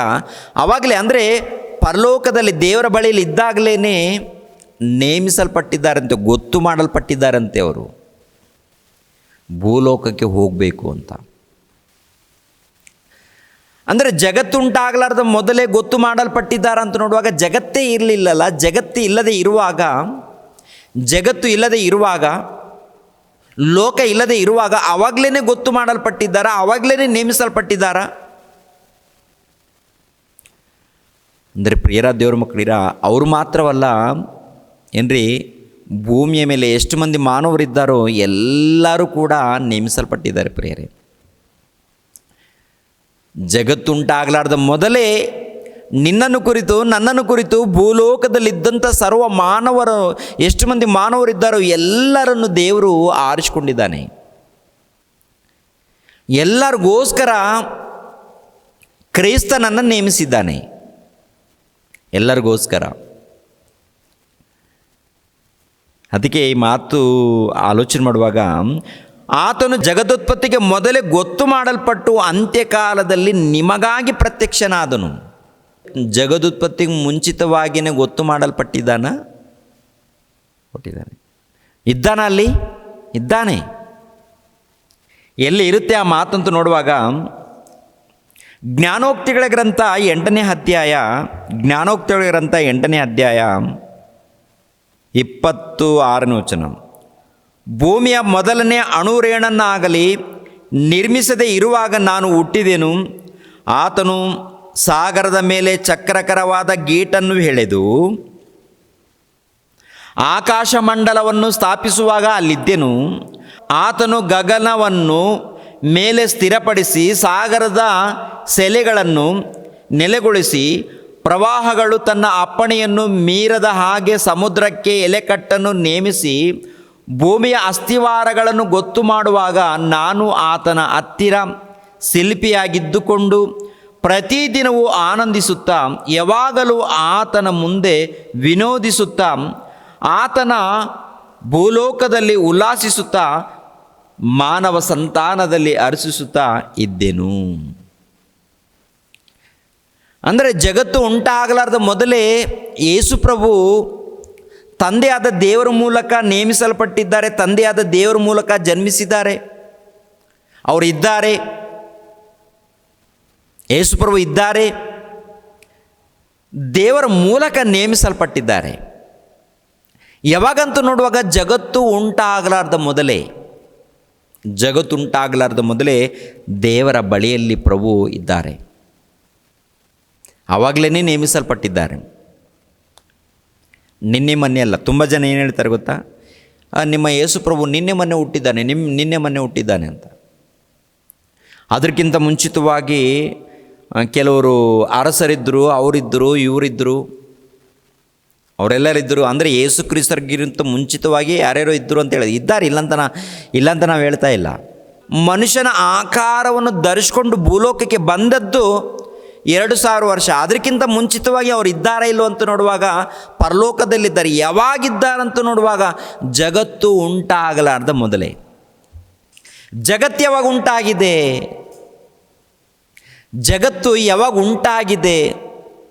1370 ಕೋಟಿ ವರ್ಷಗಳ ಹಿಂದೆ ಜಗತ್ತು ಉಂಟಾಗಿದೆ ಎಂದು ವಿಜ್ಞಾನಿಗಳು ಹೇಳ್ತಾರೆ. 1370 ಕೋಟಿ ವರ್ಷಗಳ ಹಿಂದೆ ಜಗತ್ತುಂಟಾಗಿದೆ ಎಂದು ಒಂದು ಅಂದಾಜಿನ ಲೆಕ್ಕ ಅದು. ಇನ್ನು ಕೆಲವರು 1500 ವರ್ಷಗಳ ಹಿಂದೆ ಜಗತ್ತುಂಟಾಗಿದೆ ಎಂದು, ಮತ್ತು ಕೆಲವರು 300 ವರ್ಷಗಳಂತ ಹೇಳ್ತಾರೆ, 400 ಕೋಟಿ ವರ್ಷಗಳಂತ ಹೇಳ್ತಾರೆ. ಹೀಗೆ ಒಬ್ಬೊಬ್ಬರು ಒಂದೊಂದು ರೀತಿಯಲ್ಲಿ ಹೇಳ್ಕೊಳ್ತಾರೆ.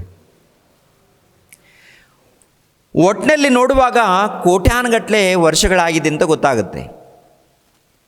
ವಿಜ್ಞಾನಿಗಳು ಹೇಳಿರೋ ಪ್ರಕಾರ 1370 ಕೋಟಿ ವರ್ಷಗಳ ಹಿಂದೆ ಜಗತ್ತು ಉಂಟಾಗಿದೆ. ಅಂದರೆ ಆ ಜಗತ್ತು ಉಂಟಾಗಲಾರ್ದ ಮೊದಲು ಯಾರಿದ್ದಾರೆ? ತಂದೆಯಾದ ದೇವರು, ಪವಿತ್ರಾತ್ಮನು, ಯೇಸು ಕ್ರಿಸ್ತರು. ಅಂದರೆ 1370 ಕೋಟಿ ವರ್ಷಗಳ ಹಿಂದೆ ಅಂದರೆ ನಮ್ಮ ಆಯುಷ್ಕಾಲ ಎಷ್ಟು? ನಮಗಿರುವಂಥ ಆಯುಷ್ಕಾಲ ಎಷ್ಟು? 60 ವರ್ಷ, 70 ವರ್ಷ, ಅಧಿಕ ಬಲವಿದ್ದರೆ 80 ವರ್ಷ, ಹೆಚ್ಚು ಬಲವಿದ್ದರೆ, ಇಲ್ಲ 100 ವರ್ಷ ಅಂದುಕೊಳ್ಳೋಣ. 100 ವರ್ಷ, ಕೋಟಿ ವರ್ಷ. 1 ಕೋಟಿ ಅಂದರೆ 1 ಕೋಟಿ ವರ್ಷಗಳಂದರೆ 100 ಲಕ್ಷ ಸೇರಿದರೆ 100 ಲಕ್ಷ ಸೇರಿದರೆ 1 ಕೋಟಿ.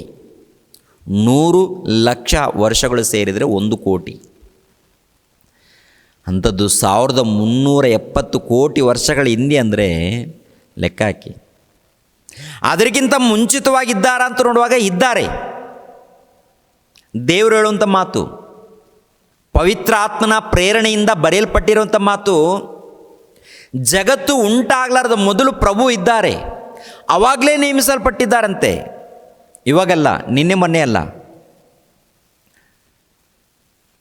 2000 ವರ್ಷಗಳ ಹಿಂದೆ ಅಲ್ಲ. ಅವರು ಯಾವಾಗ ನೇಮಿಸಲ್ಪಟ್ಟಿದ್ದಾರೆ ಅಂತ ನೋಡುವಾಗ ಜಗತ್ತು ಅಸ್ಥಿವಾರ ಹಾಕಲಾರ್ದ ಮೊದಲೇ ನೇಮಿಸಲ್ಪಟ್ಟಿದ್ದಾರೆ ಎಂದು ಬರೆಯಲ್ಪಟ್ಟಿದೆ ಪ್ರಿಯರೇ. ಎಫೆಸದವರಿಗೆ ಬರೆದ ಪತ್ರಿಕೆ ಕೂಡ ಒಂದು ಮಾತಿರುತ್ತೆ, ಅಲ್ಲಿ ಕೂಡ ನೋಡೋಣ. ಎಫೆಸದವರಿಗೆ ಬರೆದ ಪತ್ರಿಕೆ 1ನೇ ಅಧ್ಯಾಯ 4ನೇ ವಚನ. ಹೇಗೆಂದರೆ ನಾವು ಪ್ರೀತಿಯಲ್ಲಿ ನಡೆದು ಆತನ ಸನ್ನಿಧಿಯಲ್ಲಿ ಪರಿಶುದ್ಧರು ದೋಷವಿಲ್ಲದವರು ಆಗಿರಬೇಕೆಂದು ನಮ್ಮನ್ನು ಜಗದುತ್ಪತ್ತಿಗೆ ಮುಂಚೆ ಕ್ರಿಸ್ತನಲ್ಲಿ ಆರಿಸಿಕೊಂಡನು. ಅಂದರೆ ನಮ್ಮನ್ನು ಕೂಡ ಯಾವಾಗ ಆರಿಸಿಕೊಂಡಿದ್ದಾನಂತ ನೋಡುವಾಗ ಜಗದುತ್ಪತ್ತಿಗೆ ಮುಂಚೆನೇ ಕ್ರಿಸ್ತನಲ್ಲಿ ಆರಿಸಿಕೊಂಡಿದ್ದಾನಂತೆ. ಈ ಭೂಮಿಯ ಮೇಲೆ ಇಷ್ಟು ಮಂದಿ ಮಾನವರಿದ್ದಾರೆ ನೋಡಿ, ಇಷ್ಟು ಮಂದಿ ಮಾನವರು ಅಂದರೆ ಭೂಮಿಯ ಮೇಲೆ ಇರುವಂಥ ಸರ್ವ ಮಾನವರನ್ನು ಕ್ರಿಸ್ತನ ಮೂಲಕ ಆರಿಸಿಕೊಂಡಿದ್ದಾನಂತೆ. ಅಂದರೆ ಜಗತ್ತುಂಟಾಗಲಾರ್ದ ಮೊದಲೇ ಆರಿಸಿಕೊಂಡಿದ್ದಾನಂತೆ. ಆರಿಸಿಕೊಂಡು ಭೂಲೋಕಕ್ಕೆ ಕಳಿಸ್ಕೊಟ್ಟಿದ್ದಾನಂತೆ. ಅದು ಯೇಸು ಕ್ರಿಸ್ತನ ಮೂಲಕ. ಆನಂತರ ಇನ್ನೊಂದು ವಿಷಯ ಏನಂತ ನೋಡುವಾಗ ಅಲ್ಲಿ ಕೆಳಗಡೆ ಮತ್ತೊಂದು ವಿಷಯ ಗೊತ್ತಾಗುತ್ತೆ. ಹೇಗೆಂದರೆ ನಾವು ಪ್ರೀತಿಯಲ್ಲಿ ನಡೆದು ಆತನ ಸನ್ನಿಧಿಯಲ್ಲಿ ಪರಿಶುದ್ಧರು ದೋಷವಿಲ್ಲದವರು ಆಗಿರಬೇಕೆಂದು ನಮ್ಮನ್ನು ಜಗದೋತ್ಪತ್ತಿಗೆ ಮುಂಚೆ ಕ್ರಿಸ್ತನಲ್ಲಿ ಆರಿಸಿಕೊಂಡನು. ಆತನು ತನ್ನ ಕೃಪೆಯನ್ನು ಪ್ರತ್ಯೇಕಿಗೆ ತರಬೇಕೆಂದು ನಮ್ಮನ್ನು ಯೇಸು ಕ್ರಿಸ್ತನ ಮೂಲಕ ತನ್ನ ಪುತ್ರರನ್ನಾಗಿ ಸ್ವೀಕರಿಸುವುದಕ್ಕೆ ದಯಾಪೂರ್ವಕವಾದ ತನ್ನ ಚಿತ್ತಾನುಸಾರವಾಗಿ ಮೊದಲೇ ಸಂಕಲ್ಪ ಮಾಡಿದನು. ಅಂದರೆ ಭೂಲೋಕ ಉಂಟು ಮಾಡಲಾರ್ದ ಮೊದಲೇ ಯೇಸು ಕ್ರಿಸ್ತರು ಪರಲೋಕದಲ್ಲಿದ್ದಾರೆ. ಪ್ರಿಯರ ದೇವ್ರ ಮಕ್ಕಳಿರ ಏನ್ರಿ, ಯೇಸು ಕ್ರಿಸ್ತರ ಮೂಲಕ ಎಲ್ಲ ಮಾನವರನ್ನು ಜಗತ್ತುಂಟಾಗಲಾರ್ದು ಮೊದಲೇ ಆರಿಸ್ಕೊಂಡಿದ್ದಾನಂತ. ಅಂದರೆ ನೀನಾಗಿರ್ಬೋದು, ನಾನಾಗಿರ್ಬೋದು, ಯಾವಾಗ ನೇಮಿಸಲ್ಪಟ್ಟಿದ್ದೀವಿ, ನಮ್ಮನ್ನು ಯಾವಾಗ ಆರಿಸ್ಕೊಂಡಿದ್ದಾನಂತ ನೋಡುವಾಗ ಜಗತ್ತುಂಟಾಗಲಾರ್ದು ಮೊದಲೇ ನಮ್ಮನ್ನು ಕೂಡ ಆರಿಸ್ಕೊಂಡಿದ್ದಾನೆ. ನಮ್ಮೆಲ್ಲರಿಗೋಸ್ಕರ ಯೇಸು ಕ್ರಿಸ್ತರನ್ನು ನೇಮಿಸಿದ್ದಾರೆ. ನಮ್ಮೆಲ್ಲರಿಗೋಸ್ಕರ ಯೇಸು ಕ್ರಿಸ್ತರನ್ನು ನೇಮಿಸಿದ್ದಾರೆ. ನಮ್ಮೆಲ್ಲರಿಗೋಸ್ಕರ ಯಾಕೆ ನೇಮಿಸಿದ್ದಾರೆ ಅಂತ ನೋಡುವಾಗ ಭೂಲೋಕದಲ್ಲಿ ಪ್ರತಿ ಮನುಷ್ಯನು ಬಂದ ನಂತರ ತಪ್ಪು ಮಾಡ್ತಾನೆ, ಪಾಪದಲ್ಲಿ ಸಿಲುಕಿಕೊಳ್ತಾನೆ, ಅಂಧಕಾರದ ದೊರೆತನದಲ್ಲಿ ಇರ್ತಾನೆ. ಈ ಅಂಧಕಾರದ ದೊರೆತನದಲ್ಲಿ ಇದ್ದಂಥ ಮನುಷ್ಯನನ್ನು ರಕ್ಷಿಸಬೇಕು, ಕಾಪಾಡಬೇಕು, ರಕ್ಷಣೆ ಮಾರ್ಗದಲ್ಲಿ ನಡೆಸಬೇಕು ಎನ್ನುವಂಥ ಅನಾದಿ ಸಂಕಲ್ಪ. ಜಗತ್ತು ಉಂಟಾಗಲಾರ್ದ ಮೊದಲೇ ಯೇಸು ಪ್ರಭುವನ್ನು ನೇಮಿಸಿದ್ದಾನೆ. ಜಗತ್ತು ಉಂಟಾಗಲಾರ್ದ ಮೊದಲೇ ನಮ್ಮನ್ನು ಆರಿಸಿಕೊಂಡಿದ್ದಾನೆ.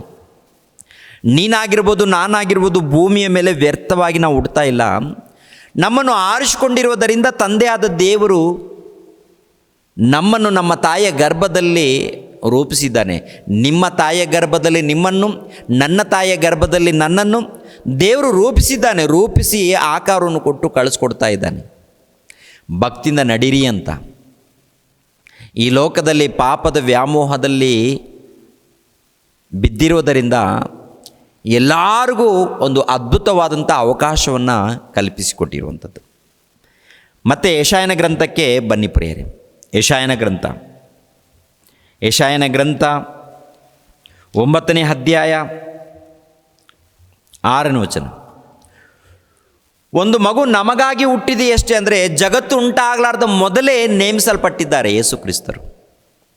ಎರಡನೇದಾಗಿ ನೋಡುವಾಗ ವರದ ಮಗನು, ಅಂದರೆ ಅನುಗ್ರಹ,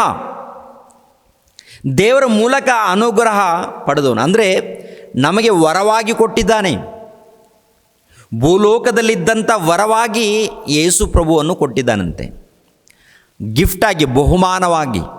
ವರದ ಮಗನು ನಮಗೆ ದೊರೆತನು, ವರದ ಮಗನು ಬಹುಮಾನವಾಗಿ. ಇಲ್ಲ, ಯೇಸು ಕ್ರಿಸ್ತರನ್ನು ನಮಗೆ ಬಹುಮಾನವಾಗಿ ಕೊಟ್ಟಿದ್ದಾನಂತೆ, ಅನುಗ್ರಹಿಸಿದ್ದಾನಂತೆ. ಯಾಕೆಂತ ನೋಡುವಾಗ ಯೋಹಾನನ ಬರೆದ ಸುವಾರ್ತೆ 3ನೇ ಅಧ್ಯಾಯ 16ನೇ ವಚನವನ್ನು ನೋಡಿ. ಯೋಹಾನನು ಬರೆದ ಸುವಾರ್ತೆ 3ನೇ ಅಧ್ಯಾಯ 16ನೇ ವಚನವನ್ನು. ದೇವರು ಲೋಕದ ಮೇಲೆ ಎಷ್ಟೋ ಪ್ರೀತಿಯನ್ನಿಟ್ಟು ತನ್ನ ಒಬ್ಬನೇ ಮಗನನ್ನು ಕೊಟ್ಟನು. ಆತನನ್ನು ನಂಬುವ ಒಬ್ಬನಾದರೂ ನಾಶವಾಗದೆ ಎಲ್ಲರೂ ನಿತ್ಯ ಜೀವವನ್ನು ಪಡೆಯಬೇಕೆಂದು ಆತನನ್ನು ಕೊಟ್ಟನು. ದೇವರು ತನ್ನ ಮಗನ ಮುಖಾಂತರ ಲೋಕಕ್ಕೆ ರಕ್ಷಣೆಯಾಗಬೇಕೆಂದು ಆತನನ್ನು ಕಳಿಸಿಕೊಟ್ಟಿದ್ದಾನೆ. ಆತನನ್ನು ಕೊಟ್ಟಿದ್ದಾನೆ, ಅನುಗ್ರಹಿಸಿದ್ದಾನೆ, ಕಳಿಸಿಕೊಟ್ಟಿದ್ದಾನೆ. ಯಾಕೆ ಕಳಿಸಿಕೊಟ್ಟಿದ್ದಾನೆ? ಯಾಕೆ ಕೊಟ್ಟಿದ್ದಾನೆ? ಯಾಕೆ ಅನುಗ್ರಹಿಸಿದ್ದಾನೆ?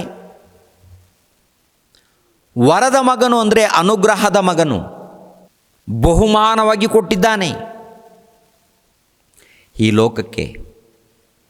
ಎಲ್ಲರಿಗೂ ಒಂದು ಅದ್ಭುತವಾದಂತಹ ಅವಕಾಶವನ್ನು. ಪ್ರಿಯರ ದೇವ್ರ ಮಕ್ಕಳಿರ, ಆಲೋಚನೆ ಮಾಡಿ.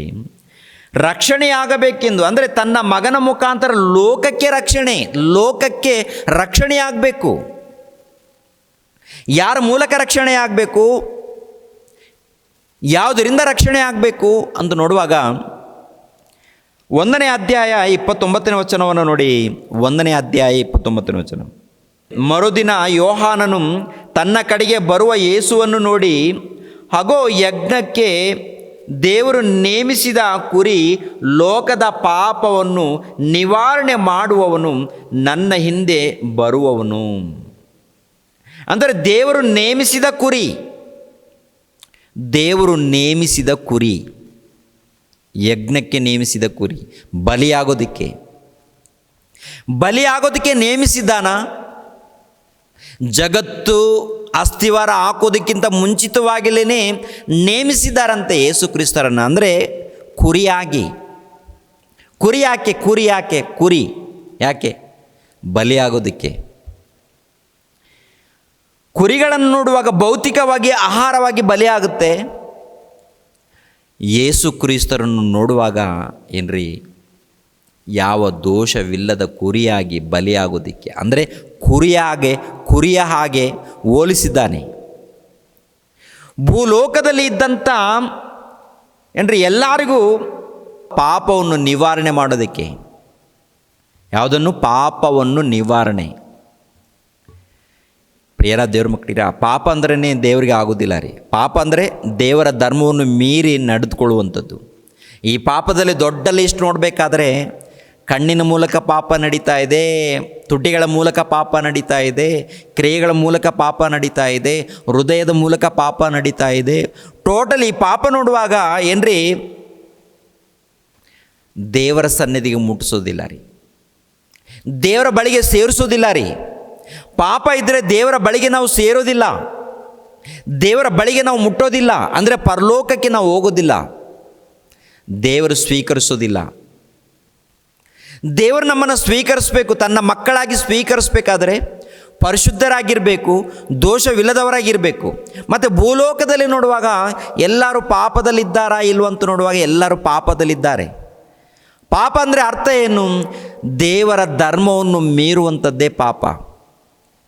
ನಿನ್ನನ್ನು ತಾಯಿಯ ಗರ್ಭದಲ್ಲಿ ನಿಲ್ಲಿಸಿದ್ದು, ನಿನಗೆ ರೂಪ ಕೊಟ್ಟಿದ್ದು, ನಿನಗೆ ಆಕಾರ ಕೊಟ್ಟಿದ್ದು ಈ ಲೋಕದಲ್ಲಿ ಭಕ್ತಿಯಿಂದ ನಡ್ಕೋಬೇಕು ಅಂತ, ದೇವರಿಗೆ ಒಳಪಡಬೇಕು ಎಂದು, ದೇವರನ್ನು ತಿಳ್ಕೊಳ್ಬೇಕು ಎಂದು, ದೇವರಿಗೆ ವಿಧೇಯನಾಗಿ ಭಕ್ತಿಯಿಂದ ನಡೆದುಕೊಳ್ಬೇಕು ಎಂದು ದೇವರು ನಿನ್ನನ್ನು ತಾಯಿ ಗರ್ಭದಲ್ಲಿ ನಿಲ್ಲಿಸಿ ರೂಪ ಕೊಟ್ಟಿದ್ದಾನೆ, ಆಕಾರ ಕೊಟ್ಟಿದ್ದಾನೆ, ಮಾತನಾಡುವಂಥ ಸ್ವರವನ್ನು ಕೊಟ್ಟಿದ್ದಾನೆ. ಮನುಷ್ಯನೇನು ಮಾಡಿದ್ದಾನಂತ ನೋಡುವಾಗ ಈ ಲೋಕದಲ್ಲಿ ಏನ್ರಿ ಈ ಲೋಕದಲ್ಲಿ ಎಲ್ಲರೂ ಜೀವಿಸ್ತಾರೆ. ಜೀವಿಸುವಂಥ ಈ ಜೀವಿತ ನೋಡುವಾಗ ಅಂಧಕಾರದ ದೊರೆತನದಲ್ಲಿ, ಪಾಪದ ವ್ಯಾಮೋಹದಲ್ಲಿದ್ದಾರೆ. ಪ್ರಾರಂಭ ಮಾನವರು ಮೊದಲುಗೊಂಡು ಇಂದಿನವರೆಗೆ ನೋಡುವಾಗ ಪಾಪದಲ್ಲಿ, ಅಂದರೆ ದೇವರನ್ನ ಬಿಟ್ಟು ಜೀವಿಸುವಂಥದ್ದು, ದೇವರನ್ನ ಬಿಟ್ಟು ಬದುಕುವಂಥದ್ದು. ಈ ಲೋಕದಲ್ಲಿ ಎಲ್ಲ ಕಡೆ ನೋಡಿ ದೇವರನ್ನ ಬಿಟ್ಟು ಬದುಕುವಂಥದ್ದು ಅಂದರೆ ಇಷ್ಟ ಬಂದ ಹಾಗೆ ಕೋರಿಕೆಗಳನ್ನು ತೀರಿಸಿಕೊಳ್ಳೋದಕ್ಕೆ, ಇಷ್ಟ ಬಂದ ಹಾಗೆ ಈ ದೇಹವನ್ನು ಬಳಸ್ಕೊಳ್ಳೋದಕ್ಕೆ ಜೀವಿಸ್ತಾ ಇದ್ದಾರೆ ಪ್ರಿಯರೇ. ಈ ಲೋಕದಲ್ಲಿ ನೋಡುವಾಗ ಇಷ್ಟ ಬಂದ ಹಾಗೆ ಆಟಗಳು, ಇಷ್ಟ ಬಂದ ಹಾಗೆ ಡ್ಯಾನ್ಸ್ಗಳು, ಇಷ್ಟ ಬಂದ ಹಾಗೆ ಮಾತುಗಳು, ಇಷ್ಟ ಬಂದ ಹಾಗೆ ಚಟಗಳು, ಇಷ್ಟ ಬಂದ ಹಾಗೆ ಜೀವಿತಗಳು ಎಲ್ಲ ಇದೆಯಾ ಇಲ್ವಂತ ನೋಡುವಾಗ ಇದೆ. ಇವೆಲ್ಲ ಏನಂತ ನೋಡುವಾಗ ಒಂದೇ ಮಾತಲ್ಲಿ ಹೇಳಬೇಕಂದ್ರೆ ದೇವರ ಧರ್ಮವನ್ನು ಬಿಟ್ಟು, ದೇವರ ಧರ್ಮವನ್ನು ಮೀರಿ ಪಾಪ ಮಾಡುವಂಥ ಮನುಷ್ಯರು ಪ್ರಿಯರೇ. ಅದಕ್ಕೆ ಲೋಕಕ್ಕೆ ರಕ್ಷಣೆ ಎನ್ನುವಂಥ ಮಾರ್ಗವನ್ನು ಕಲ್ಪಿಸಿಕೊಡಬೇಕು. ಲೋಕಕ್ಕೆ ರಕ್ಷಣೆ ಎನ್ನುವಂಥ ಮಾರ್ಗವನ್ನು ಕಲ್ಪಿಸಿಕೊಡಬೇಕು. ಅದಕ್ಕೆ ರಕ್ಷಣೆ ಮಾರ್ಗ ಬರುತ್ತೆ. ರಕ್ಷಣೆ ಮಾರ್ಗ ಬೇಕು ಅಂದರೆ ಮೊಟ್ಟ ಮೊದಲು ಕ್ರಿಸ್ತನು ಈ ಲೋಕಕ್ಕೆ ಬರಬೇಕು. ಅದಕ್ಕೆ ಯೇಸುಪ್ರಭು ವಿಷಯದಲ್ಲಿ ಹೇಳಿರುವಂಥ ಮಾತೇನಂತ ನೋಡುವಾಗ, ದೇವರು ನೇಮಿಸಿರುವಂಥ ಕುರಿ ಲೋಕದ ಪಾಪವನ್ನು ನಿವಾರಣೆ ಮಾಡುವ ಆತನು ಈತನು. ಏನ್ರಿ? ಲೋಕದ ಪಾಪವನ್ನು ನಿವಾರಣೆ ಮಾಡುವವನು. ಅಂದರೆ ದೇವರು ನೇಮಿಸಿರುವಂಥ ಈ ಕುರಿ ಲೋಕದ ಪಾಪವನ್ನು ನಿವಾರಣೆ ಮಾಡುತ್ತಾ ಅಂತ ನೋಡುವಾಗ, ಆ ಪರಿಶುದ್ಧವಾದಂಥ ಪ್ರಭುವು ಒಂದು ಕುರಿ ಯಾವ ರೀತಿ ಬಲಿಯಾಗುತ್ತೋ ಅದೇ ಪ್ರಕಾರ ಬಲಿಯಾಗಬೇಕಾತನು. ಬಲಿಯಾದರೂ ಲೋಕಕ್ಕೆ ಏನು ಬರುತ್ತೆ ಅಂತ ನೋಡುವಾಗ ರಕ್ಷಣೆಯ ಮಾರ್ಗ ಬರುತ್ತೆ. ಆತನು ರಕ್ಷಣೆ ಮಾರ್ಗವನ್ನು, ಪಾಪವನ್ನು ನಿವಾರಣೆ ಮಾಡೋದಕ್ಕೆ, ಈ ಸಮಾಜದಲ್ಲಿ ನೋಡುವಾಗ ರೋಗವನ್ನು ನಿವಾರಣೆ ಮಾಡೋದಕ್ಕೆ ಬಂದಿದ್ದಾರೆ, ಅನೇಕ ಸಮಸ್ಯೆಗಳನ್ನು ನಿವಾರಣೆ ಮಾಡೋದಕ್ಕೆ ಬಂದಿದ್ದಾರೆ ಅಂತೇಳಿ ಭೌತಿಕವಾದಂಥ ಬೋಧನೆ, ಭೌತಿಕವಾದಂಥದ್ದು ಇಲ್ಲಾಂದರೆ ಲೌಕಿಕವಾದಂಥ ವಿಷಯಗಳನ್ನು ಏನ್ರಿ ಆಸೆಗಳನ್ನು ತೋರಿಸಬಾರ್ದು. ಬೋಧನೆ ಮಾಡಿದ್ರು ಅಂದರೆ ಅರ್ಥ ಆಗುವಂಥ ರೀತಿಯಲ್ಲಿ ಹೇಳಿದ್ರು. ಲೌಕಿಕವಾದಂಥದ್ದು ಇಲ್ಲ ಶರೀರಕ್ಕೆ ಸಂಬಂಧಪಟ್ಟಂಥ ಆಸೆಗಳನ್ನು, ಕೋರಿಕೆಗಳನ್ನು ತೋರಿಸಿ ನಂಬಿಸಬಾರ್ದು, ಬೋಧನೆ ಮಾಡಿಕೊಡ್ದು. ಮೇನ್ ಪ್ರಾಮುಖ್ಯವಾದದ್ದು ಏನಂತ ನೋಡುವಾಗ ಪಾಪವನ್ನು ನಿವಾರಣೆ ಮಾಡುವುದು. ಈ ಪಾಪ ಇದ್ದರೆ ಅವನು ಪರಲೋಕಕ್ಕೆ ಹೋಗೋದಿಲ್ಲ. ಮೊದಲನೇದಾಗಿ ದೇವರು ಸೇರಿಸ್ಕೊಳ್ಳೋದಿಲ್ಲ. ಪಾಪ ಅಂದ್ರೇ ದೇವರಿಗೆ ಅಸಹ್ಯ, ಒಪ್ಪಿಕೊಳ್ಳೋದಿಲ್ಲ. ಅದಕ್ಕೆ ಏನು ಮಾಡಬೇಕಂತ ನೋಡುವಾಗ ತನ್ನ ಪ್ರಿಯ ಕುಮಾರನನ್ನು ಕಳಿಸಿಕೊಟ್ಟಿದ್ದಾನೆ. ಕಳಿಸಿಕೊಟ್ಟು ಈತನ ಮೂಲಕ ಪಾಪ ಕ್ಷಮಾಪಣೆ, ಪಾಪವನ್ನು ನಿವಾರಣೆ ಮಾಡುವಂಥದ್ದು. ಎಷ್ಟು ಅದ್ಭುತವಾದಂಥ ವಿಷಯವನ್ನು ಹೇಳಿದರು ಒಂದು ಸರಿ ಯೋಚನೆ ಮಾಡಿ ಪ್ರಿಯರೇ. ಕೊಟ್ಟಿದ್ದಾನೆಂದರೆ ಯಾಕೆ ಕೊಟ್ಟಿದ್ದಾನಂತ ನೋಡುವಾಗ ಬಲಿ ಆಗೋದಕ್ಕೆ ಕೊಟ್ಟಿದ್ದಾನೆ. ಇನ್ನೇನು ನಡೀತಾ ಇದೆ ಆತನ ಮೂಲಕ ಅಂತ ನೋಡುವಾಗ ಏನ್ರಿ, ಮತ್ತೆ ಯೆಶಾಯನ ಗ್ರಂಥ 9ನೇ ಅಧ್ಯಾಯ 6ನೇ ವಚನಕ್ಕೆ ಬನ್ನಿ. ವರದ ಮಗನು ನಮಗೆ ದೊರೆತನು, ಆಡಳಿತವು ಆತನ ಬಾಹುವಿನ ಮೇಲೆ ಇರುವುದು. ಆಡಳಿತವು ಏನ್ರಿ, ಈತನು ಲೋಕ ಉಂಟಾಗಲಾರದ ಮೊದಲು ದೇವರ ಬಳಿಯಲ್ಲಿ ಮಹಾಶಕ್ತನಾಗಿ ಉನ್ನತನಾಗಿದ್ದಾನೆ. ಆತನ ಬಳಿಯಲ್ಲಿದ್ದಾನೆ. ಇದ್ದಾತನು ಭೂಲೋಕಕ್ಕೆ ಬಂದಿದ್ದಾನೆ. ಭೂಲೋಕಕ್ಕೆ ದೇವರು ಕಳಿಸಿಕೊಟ್ಟಿದ್ದಾರೆ.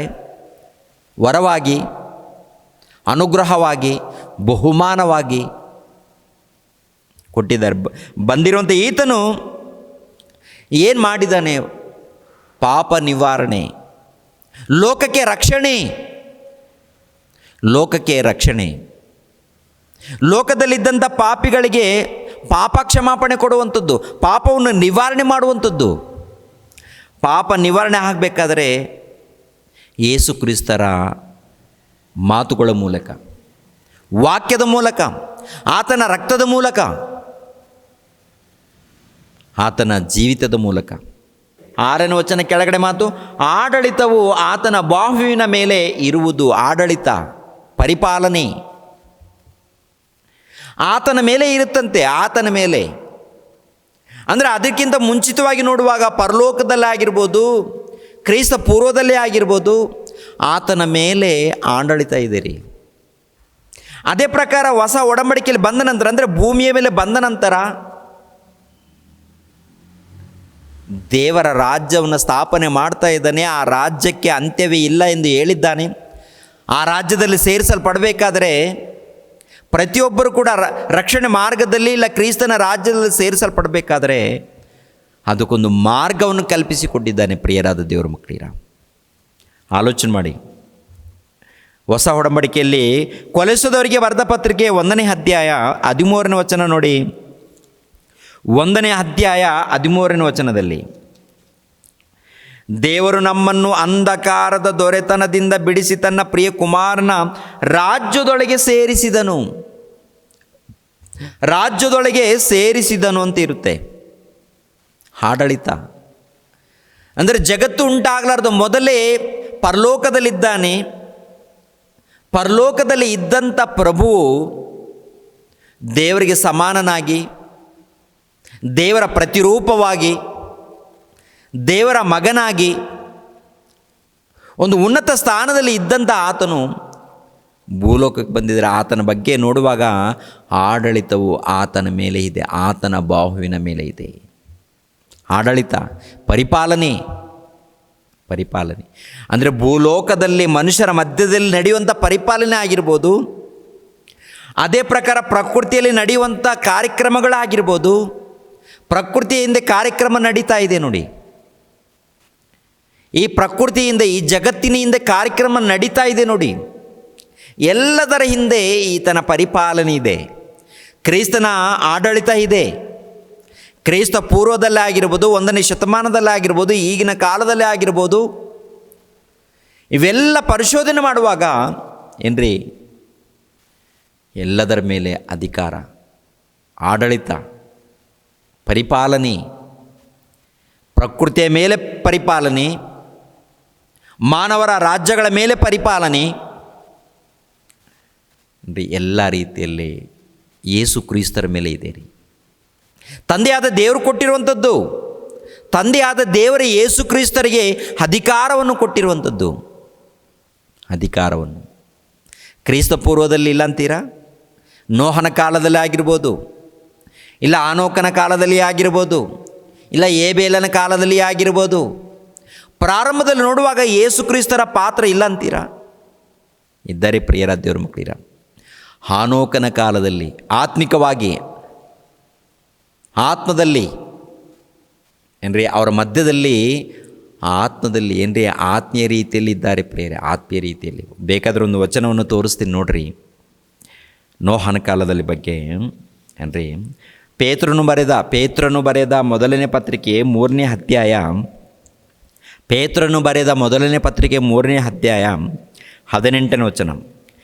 ಕ್ರಿಸ್ತನು ಸಹ ನೀತಿವಂತನಾಗಿದ್ದು ಅನೀತಿವಂತರಿಗೋಸ್ಕರ ಪ್ರಾಣ ಕೊಟ್ಟು ನಮ್ಮನ್ನು ದೇವರ ಬಳಿಗೆ ಸೇರಿಸುವುದಕ್ಕಾಗಿ ಒಂದೇ ಸಾರಿ ಪಾಪ ನಿವಾರಣೆಗೋಸ್ಕರ ಬಾಧೆಪಟ್ಟು ಸತ್ತನು. ಅಂದರೆ ಈತನ ಮೂಲಕ ದೇವರ ಬಳಿಗೆ ನಾವು ಸೇರಿಸಲ್ಪಡ್ತಾ ಇದ್ದೀವಿ. ಕೆಳಗಡೆ ಮಾತು, ಆತನು ಶರೀರ ಸಂಬಂಧದಲ್ಲಿ ಕೊಲ್ಲಲ್ಪಟ್ಟನು, ಆತ್ಮ ಸಂಬಂಧದಲ್ಲಿ ತಿರುಗಿ ಬದುಕುವನಾದನು. ಇದಲ್ಲದೆ ಆತನು ಅಂದರೆ ಯೇಸು ಕ್ರಿಸ್ತರು ಆತ್ಮರೂಪನಾಗಿ ಸೆರೆಯಲ್ಲಿದ್ದ ಆತ್ಮಗಳ ಬಳಿಗೆ, ಅಂದರೆ ನೋಹಾನನ ಕಾಲದಲ್ಲಿ, ಇದಲ್ಲದೆ ಆತನು ಆತ್ಮರೂಪನಾಗಿ ಸೆರೆಯಲ್ಲಿದ್ದವರ ಆತ್ಮಗಳ ಬಳಿಗೆ ಅಂದರೆ ಪೂರ್ವಕಾಲದಲ್ಲಿ ನೋಹಾನನು ನಾವೆಯನ್ನು ಕಟ್ಟುತ್ತಿರಲು ದೇವರು ದೀರ್ಘಶಾಂತಿಯಿಂದ ಕಾದಿದ್ದಾಗ ಆತನಿಗೆ ಅವಿಧೇಯರಾಗಿದ್ದವರ ಬಳಿಗೆ ಹೋಗಿ ಸುವಾರ್ತೆಯನ್ನು ಸಾರಿದನು. ಯೇಸು ಕ್ರಿಸ್ತರು ಸುವಾರ್ತೆಯನ್ನು ಸಾರಿದ್ದಾನೆ. ನೋಹಾನನ ಮೂಲಕ, ಆನೋಕನ ಮೂಲಕ ಕೂಡ. ಅಂದರೆ ಆಗಿನ ಕಾಲದಲ್ಲಿ ಯೇಸು ಪ್ರಭು ಇದ್ದಾರಾ? ಜಗತ್ತು ಉಂಟಾಗಲಾರ್ದು ಮೊದಲು ಇದ್ದಾರೆ. ಅಂದರೆ ಕ್ರಿಸ್ತ ಪೂರ್ವದಲ್ಲಿ ಭಕ್ತರ ಬಳಿಯಲ್ಲಿ ಆತ್ಮನಾಗಿ, ಆತ್ಮರೂಪದಲ್ಲಿ ಇದ್ದಾನೆ ಪ್ರಿಯರೇ. ಆತ್ಮರೂಪದಲ್ಲಿ, ವಾಕ್ಯದ ರೂಪದಲ್ಲಿ ಅನೇಕ ಸಾರಿ ಹಳೆ ಒಡಂಬಡಿಕೆಯಲ್ಲಿ ಆತ್ಮರೂಪದಲ್ಲಿ ಕಾಣಿಸಿಕೊಂಡಿರುವಂಥದ್ದು, ಅವರ ಬಳಿಯಲ್ಲಿ ಹೋಗಿರುವಂಥದ್ದು, ಅವರನ್ನು ಕಾಪಾಡೋದಕ್ಕೆ, ಸತ್ಯದ ಮಾರ್ಗದಲ್ಲಿ ನಡೆಸೋದಕ್ಕೆ, ನೀತಿ ಮಾರ್ಗದಲ್ಲಿ ನಡೆಸೋದಕ್ಕೆ ಏನ್ರಿ ಅನೇಕ ರೀತಿಯಲ್ಲಿ ಇದ್ದಾರೆ. ಆತನ ಬಾಹುವಿನ ಮೇಲೆ ಆಡಳಿತವು, ಪರಿಪಾಲನೆ ಇದೆ. ಹೊಸ ಒಡಂಬಡಿಕೆಯಲ್ಲಿ ಕೂಡ ನೋಡುವಾಗ ಪ್ರಿಯರಾದ ದೇವರ ಮಕ್ಕಳಿರ, ಹೊಸ ಒಡಂಬಡಿಕೆಯಲ್ಲಿ ಅನೇಕ ಸಾರಿ ಈ ಮಾತುಗಳನ್ನು ನೋಡ್ತೀವಿ ನಾವು. ಪರಲೋಕದಲ್ಲಿ, ಭೂಲೋಕದಲ್ಲಿ ಎಲ್ಲ ಅಧಿಕಾರ ಮತ್ತೆ ಕೊಡಲ್ಪಟ್ಟಿದೆ ನನಗೆ. ಪರಲೋಕದಲ್ಲಿ, ಭೂಲೋಕದಲ್ಲಿ ಅಂದರೆ ಯೇಸು ಕ್ರಿಸ್ತರು ಪರಲೋಕದಿಂದ ಭೂಲೋಕಕ್ಕೆ ಬಂದು ದೇವರ ಒಂದು ಚಿತ್ತವನ್ನು ನೆರವೇರಿಸಿ ಸಮಾಧಿ ಮಾಡಲ್ಪಟ್ಟು 3ನೇ ದಿನದಂದು ಎದ್ದು ಬರ್ತಾರೆ ನೋಡಿ. ಯಾವಾಗ ಹೇಳುವಂಥ ಮಾತಿನಂತೂ ನೋಡುವಾಗ ಪರಲೋಕದಲ್ಲಿ, ಭೂಲೋಕದಲ್ಲಿ ಸರ್ವ ಅಧಿಕಾರ ನನಗೆ ಕೊಡಲ್ಪಟ್ಟಿದೆ ಅಂತ ಹೇಳ್ತಾರೆ. ಮತ್ತು ಅದಕ್ಕಿಂತ ಮುಂಚಿತವಾಗಿ ಸರ್ವ ಅಧಿಕಾರ ಇಲ್ವಾ? ಅದಕ್ಕಿಂತ ಮುಂಚಿತವಾಗಿ ಸರ್ವ ಅಧಿಕಾರ ಯೇಸು ಕ್ರಿಸ್ತರಿಗೆ ಇಲ್ವಾ ಅಂತ ನೋಡುವಾಗ ಶರೀರವನ್ನು ಧರಿಸಿಕೊಂಡಾಗ ಇಲ್ಲ. ಶರೀರವನ್ನು ಧರಿಸಿಕೊಂಡು ಭೂಮಿ ಮೇಲೆ ಬಂದಿರ್ತಾರೆ ನೋಡಿ, ಶರೀರವನ್ನು ಧರಿಸಿಕೊಂಡು ಭೂಮಿ ಮೇಲೆ ಬಂದಿರ್ತಾರೆ ನೋಡಿ, ಅವಾಗಿಲ್ಲ. ಅದಕ್ಕಿಂತ ಮುಂಚಿತವಾಗಿ ನೋಡುವಾಗ ಆತ್ಮರೂಪದಲ್ಲಿದ್ದಾನಲ್ವಾ, ಆತ್ಮರೂಪದಲ್ಲಿದ್ದಾಗ ಏನ್ರಿ ತಂದೆಯಾದ ದೇವರು ಎಲ್ಲ ಅಧಿಕಾರವನ್ನು ಕೊಟ್ಟಿದ್ದಾನೆ ಆತನಿಗೆ. ಆದರೆ ಶರೀರವನ್ನು ಧರಿಸಿಕೊಂಡು ಭೂಲೋಕದಲ್ಲಿ ಬಂದಿರುವಾಗ ಏನ್ರಿ ಆವಾಗ ದೇವರು ಎಷ್ಟು ಕೆಲಸ ಕೊಟ್ಟಿದ್ದಾರೋ ಅಷ್ಟೇ ಮಾಡಬೇಕು. ದೇವರು ಎಷ್ಟು ಕೆಲಸ ಕೊಟ್ಟಿದ್ದಾರೋ ಅಷ್ಟೇ. ಮತ್ತಾಯನ ಬರೆದ ಸುವಾರ್ತೆ 28ನೇ ಅಧ್ಯಾಯ 18-19 ನೋಡುವಾಗ ಸಂಪೂರ್ಣವಾದಂಥ ಅಧಿಕಾರ ನನಗೆ ಕೊಡಲ್ಪಟ್ಟಿದೆ, ಸರ್ವ ಲೋಕಕ್ಕೆ ಹೋಗಿ ಸುವಾರ್ತೆಯನ್ನು ಸಾರಿರಿ ಅಂತ ಹೇಳ್ತಾರೆ. ಸುವಾರ್ತೆಯನ್ನು ಸಾರಿರಿ ಅಂತ ಅಂದರೆ ಯೇಸು ಕ್ರಿಸ್ತರ ಒಂದು ಶ್ರೇಷ್ಠತೆಯನ್ನು ನೋಡುವಾಗ ಆಶ್ಚರ್ಯವಾಗುತ್ತೆ ರೀ. ಜಗತ್ತು ಉಂಟಾಗಲಾರ್ದು ಮೊದಲೇ ಇಂಥ ಒಂದು ಉನ್ನತವಾಗಿ ಇದ್ದಾರೆ, ಇಂಥ ಒಂದು ಅದ್ಭುತವಾದಂಥ ರೀತಿಯಲ್ಲಿದ್ದಾರೆ ಅಂತ ನೋಡುವಾಗ ಇದ್ದಾರೆ. ಆತನ ಮೇಲೆ ಆಡಳಿತ ಇದೆ, ಆತನ ಮೇಲೆ ಪ್ರಿಯರ ದೇವ್ರ ಮಕ್ಕಳಿರ ಅನೇಕ ಕಾರ್ಯಕ್ರಮಗಳು ಹೊರಿಸಲ್ಪಟ್ಟಿದೆ ರೀ. ಫಿಲಿಪ್ಪಿಯವರಿಗೆ ಬರೆದ ಪತ್ರಿಕೆ 2ನೇ ಅಧ್ಯಾಯ, ಫಿಲಿಪ್ಪಿಯವರಿಗೆ ಬರೆದ ಪತ್ರಿಕೆ 2ನೇ ಅಧ್ಯಾಯ 6ನೇ ವಚನವನ್ನು ನೋಡಿ. 6ನೇ ವಚನ, ಆತನು ದೇವರ ಸ್ವರೂಪನಾಗಿದ್ದರೂ ದೇವರಿಗೆ ಸರಿಸಮಾನನಾಗಿರಬೇಕೆಂಬ ಅಮೂಲ್ಯ ಪದವಿಯನ್ನು ಬಿಡಲೊಲ್ಲೆನು ಎಂದೆಣಿಸದೆ ತನ್ನನ್ನು ತಾನು ಬರಿದು ಮಾಡಿಕೊಂಡು ದಾಸನ ರೂಪವನ್ನು ಧರಿಸಿಕೊಂಡು ಮನುಷ್ಯರಿಗೆ ಸದೃಶ್ಯನಾದನು. ಅಂದರೆ ದೇವರ ಬಳಿಯಲ್ಲಿ ನೋಡುವಾಗ ಆತನಿಗೆ ಇರುವಂಥ ಉನ್ನತ ಸ್ಥಿತಿ, ಆತನು ದೇವರ ಸ್ವರೂಪನಾಗಿದ್ದರೂ ದೇವರಿಗೆ ಸರಿಸಮಾನನಾಗಿರುವನೆಂಬ ಅಮೂಲ್ಯ ಪದವಿಯನ್ನು ಬಿಡಲೊಲ್ಲೆನು ಎಂದೆಣಿಸದೆ ಅಂತ. ದೇವರಿಗೆ ಸರಿಸಮಾನನಾಗಿದ್ದಾನ? ಸುಮ್ಮನೆ ಇದ್ದಾನ? ಇಲ್ಲ, ಸರಿಸಮಾನನಾಗಿರುವಂಥ ಆತನು ಆಡಳಿತವನ್ನು ನಡೆಸ್ತಾ ಇದ್ದಾನೆ. ಆಡಳಿತ ಅಂದರೆ ಪರಿಪಾಲನೆ. ಜಗತ್ತಿನ ವಿಷಯದಲ್ಲಿ, ಈ ಜಗತ್ತಿನ ವಿಷಯದಲ್ಲಿ ಅಂದರೆ ಯೇಸು ಕ್ರಿಸ್ತರ ಹಿಂದೆ ತಂದೆಯಾದ ದೇವರಿದ್ದಾರೆ, ಯೇಸು ಪ್ರಭು ಇದ್ದಾರೆ, ಪವಿತ್ರ ಆತ್ಮರು ಇದ್ದಾರೆ, ಒಂದಾಗಿದ್ದಾರೆ, ಒಗ್ಗಟ್ಟಾಗಿದ್ದಾರೆ. ಆದರೆ ಒಬ್ಬರಲ್ಲ, ಮೂವರಿದ್ದಾರೆ. ತಂದೆ, ಮಗ, ಪವಿತ್ರ ಆತ್ಮರು ಮೂವರಿದ್ದಾರೆ, ಒಂದಾಗಿದ್ದಾರೆ, ಒಗ್ಗಟ್ಟಾಗಿದ್ದಾರೆ. ಪ್ರಿಯರೇ, ಆಲೋಚನೆ ಮಾಡಿ. ಯೇಸು ಪ್ರಭು ವಿಷಯದಲ್ಲಿ ನೋಡುವಾಗ ಅದ್ಭುತ ರೀ. ಜಗತ್ತು ಉಂಟಾಗಲಾರ್ದು ಮೊದಲೇ ಆತನ ಬಗ್ಗೆ ನೇಮಿಸಲ್ಪಟ್ಟಿದೆಯಂತೆ. ಯೆಶಾಯನ ಗ್ರಂಥ 9ನೇ ಅಧ್ಯಾಯ 6ನೇ ವಚನ, ಆಡಳಿತವು ಆತನ ಬಾಹುವಿನ ಮೇಲೆ ಇರುವುದು, ಅದ್ಭುತ ಸ್ವರೂಪನು ಯೇಸು ಪ್ರಭು ಅದ್ಭುತ ಸ್ವರೂಪನು. ಯಾವ ರೀತಿ ಅದ್ಭುತ ಸ್ವರೂಪನಂತ ನೋಡುವಾಗ ಏನ್ರಿ, ಅದ್ಭುತ ಅಂದರೆ ಏನು ಅರ್ಥ ಏನು? ಅದ್ಭುತ ಅಂದರೆ ಅರ್ಥ ಏನು ಪ್ರಿಯರೇ? ಅದ್ಭುತಗಳು ಈ ಪ್ರಪಂಚ ದೇಶದಲ್ಲಿ ಯಾವ ಮನುಷ್ಯನು ಮಾಡದ ಕಾರ್ಯಕ್ರಮಗಳನ್ನು ಮಾಡಿದರೆ ಅದ್ಭುತ. ಅಂದರೆ ನಾವು ಮಾಡದ ಕಾರ್ಯಕ್ರಮಗಳನ್ನು ಮಾಡಿದ್ರೇ ಅದ್ಭುತ. ನಮಗೇನಾಗಲ್ಲ ಕಾರ್ಯಕ್ರಮಗಳು, ನಾವು ಮಾಡುವಂಥ ಕಾರ್ಯಕ್ರಮಗಳು ಏನಾಗಲ್ಲ, ನಮ್ಮಿಂದ ಏನಾಗಲ್ಲ. ಮಳೆಯನ್ನು ತರ್ಸೋಕ್ಕಾಗುತ್ತಾ? ನಮ್ಮಿಂದ ಮಳೆಯನ್ನು ತರ್ಸೋಕ್ಕಾಗುತ್ತಾ? ಇಲ್ಲ, ದೇವರು ತರಿಸ್ತಾನೆ, ಅದು ಅದ್ಭುತ. ಬಿಸಿಲನ್ನು ಉರಿಸೋದಕ್ಕಾಗುತ್ತಾ? ನಮ್ಮಿಂದ ಆಗುತ್ತಾ? ನಮ್ಮಿಂದ ಯಾರಿಂದ ಆಗೋದಿಲ್ಲ. ದೇವರು ಉರಿಸ್ತಾನೆ, ಅಂದರೆ ಸೂರ್ಯನನ್ನು ಉರಿಯುವಂತೆ ಮಾಡಿದ್ದಾನೆ, ಅದು ಅದ್ಭುತ. ಅದು ಅದ್ಭುತ. ಗಾಳಿಯನ್ನು ನಮ್ಮಿಂದ ತರ್ಸೋಕ್ಕಾಗುತ್ತಾ? ಆಗೋದಿಲ್ಲ. ದೇವರು ತರಿಸ್ತಾನೆ, ಅದು ಅದ್ಭುತ. ಮಣ್ಣಿನಲ್ಲಿ ಈ ಮಣ್ಣಿದೆ ನೋಡಿ, ಮಣ್ಣಿನ ಮೂಲಕ ಏನ್ರಿ ಪ್ರಿಯರ ದೇವ್ರ ಮಕ್ಕಳಿರ ಮೊಳಕೆಯನ್ನು ಹುಟ್ಟಿಸೋದಕ್ಕಾಗುತ್ತಾ? ನಾವು ಏನು ಮಾಡ್ತೀವಿ ಅಂದರೆ ಬೀಜ ಹಾಕ್ತೀವಿ, ನೀರು ಒಯ್ತೀವಿ ಅಷ್ಟೇ. ಮೊಳಕೆ ತರಿಸುವಂಥದ್ದು, ಬೆಳೆ ತರಿಸುವಂಥದ್ದು, ಆ ಬೆಳೆಗೆ ಎಲೆಗಳು, ಹೂಗಳು ಕೊಡುವಂಥದ್ದು ಇದೆಯಲ್ಲ, ಎಲೆಗಳಾಗಿರ್ಬೋದು, ಹೂಗಳಾಗಿರ್ಬೋದು, ಅದಕ್ಕೆ ಕಾಯಿಗಳಾಗಿರ್ಬೋದು, ಹಣ್ಣುಗಳಾಗಿರ್ಬೋದು, ಇದು ತಯಾರಾಗ್ತಾ ಇದೆ ನೋಡಿ, ಇದು ದೇವರ ಕೆಲಸ, ಇದು ಅದ್ಭುತ. ಇದು ಅದೇ ಪ್ರಕಾರ ಜೀವರಾಶಿಗಳು, ಈ ಜೀವರಾಶಿಗಳನ್ನು ಏನರ ಹಕ್ಕಿಗಳಾಗಿರ್ಬೋದು, ಪಕ್ಷಿಗಳಾಗಿರ್ಬೋದು, ಜಂತುಗಳಾಗಿರ್ಬೋದು, ಈ ಥರ ಡಿಸೈನ್ ಮಾಡಿದ್ದಾರೆ ನೋಡಿ. ಮನುಷ್ಯರು ತಯಾರು ಮಾಡ್ತಾರೆ. ಮನುಷ್ಯರು ವಸ್ತ್ರಗಳ ಮೂಲಕ, ಪ್ಲಾಸ್ಟಿಕ್ ಮೂಲಕ, ಸಿಮೆಂಟ್ ಮೂಲಕ ಇಲ್ಲ ಯಾವುದಾದ್ರೂ ಏನ್ರಿ ಕಬ್ಬಿಣ ಮೂಲಕ, ಇತ್ತಡಿ ಮೂಲಕ, ಬಂಗಾರದ ಮೂಲಕ ವಿಗ್ರಹಗಳನ್ನು ತಯಾರು ಮಾಡ್ಬೋದು. ಪಕ್ಷಿಗಳ ಆಕಾರ, ಬೊಂಬೆಗಳ ಆಕಾರ ಕಲರ್ ಆಗಿ ತಯಾರು ಮಾಡ್ಬೋದು. ಆದರೆ ಏನ್ರಿ ನಿಜವಾದ ಪಕ್ಷಿಗಳನ್ನು ತಯಾರು ಮಾಡೋಕ್ಕಾಗತ್ತಾ? ಪಕ್ಷಿಗಳು ಆರ್ತಾ ಇದ್ದೀನಿ, ಆರುವಂಥ ಪಕ್ಷಿಗಳನ್ನು ತಯಾರು ಮಾಡೋಕ್ಕಾಗತ್ತಾ? ಪ್ರಾಣಿಗಳನ್ನು ತಯಾರು ಮಾಡೋಕ್ಕಾಗತ್ತಾ? ಅಂದರೆ ಪಕ್ಷಿಗಳನ್ನು, ಪ್ರಾಣಿಗಳನ್ನು ಇವೆಲ್ಲ ಕೂಡ ತಯಾರು ಮಾಡಿದವರು, ಉಂಟು ಮಾಡಿದವರು ತಂದೆಯಾದ ದೇವರು ಯೇಸು ಕ್ರಿಸ್ತರ ಮೂಲಕ. ಅದಕ್ಕೆ ಏನಂತ ಬರೆಯಲ್ಪಟ್ಟಿದೆ ಅಂತ ನೋಡುವಾಗ, ಅದ್ಭುತ ಸ್ವರೂಪನು, ಅದ್ಭುತ ಸ್ವರೂಪನು, ಅದ್ಭುತಗಳನ್ನು ಮಾಡುವಾತನು, ಭೂಮಿಯನ್ನು ಸುತ್ತಿಸುವಾತನು, ಗ್ರಹಗಳನ್ನು ಸುತ್ತಿಸುವಾತನು, ಸೂರ್ಯನನ್ನು ಸುತ್ತಿಸುವಾತನು, ಸೂರ್ಯನ ಮೂಲಕ ಉರಿಸುವಾತನು. ಇವೆಲ್ಲ ನೋಡುವಾಗ, ಪ್ರಕೃತಿಯಲ್ಲಿ ನೋಡುವಾಗ, ಈ ಜಗತ್ತಿನಲ್ಲಿ ನೋಡುವಾಗ ಎಲ್ಲ ಅದ್ಭುತನೇ.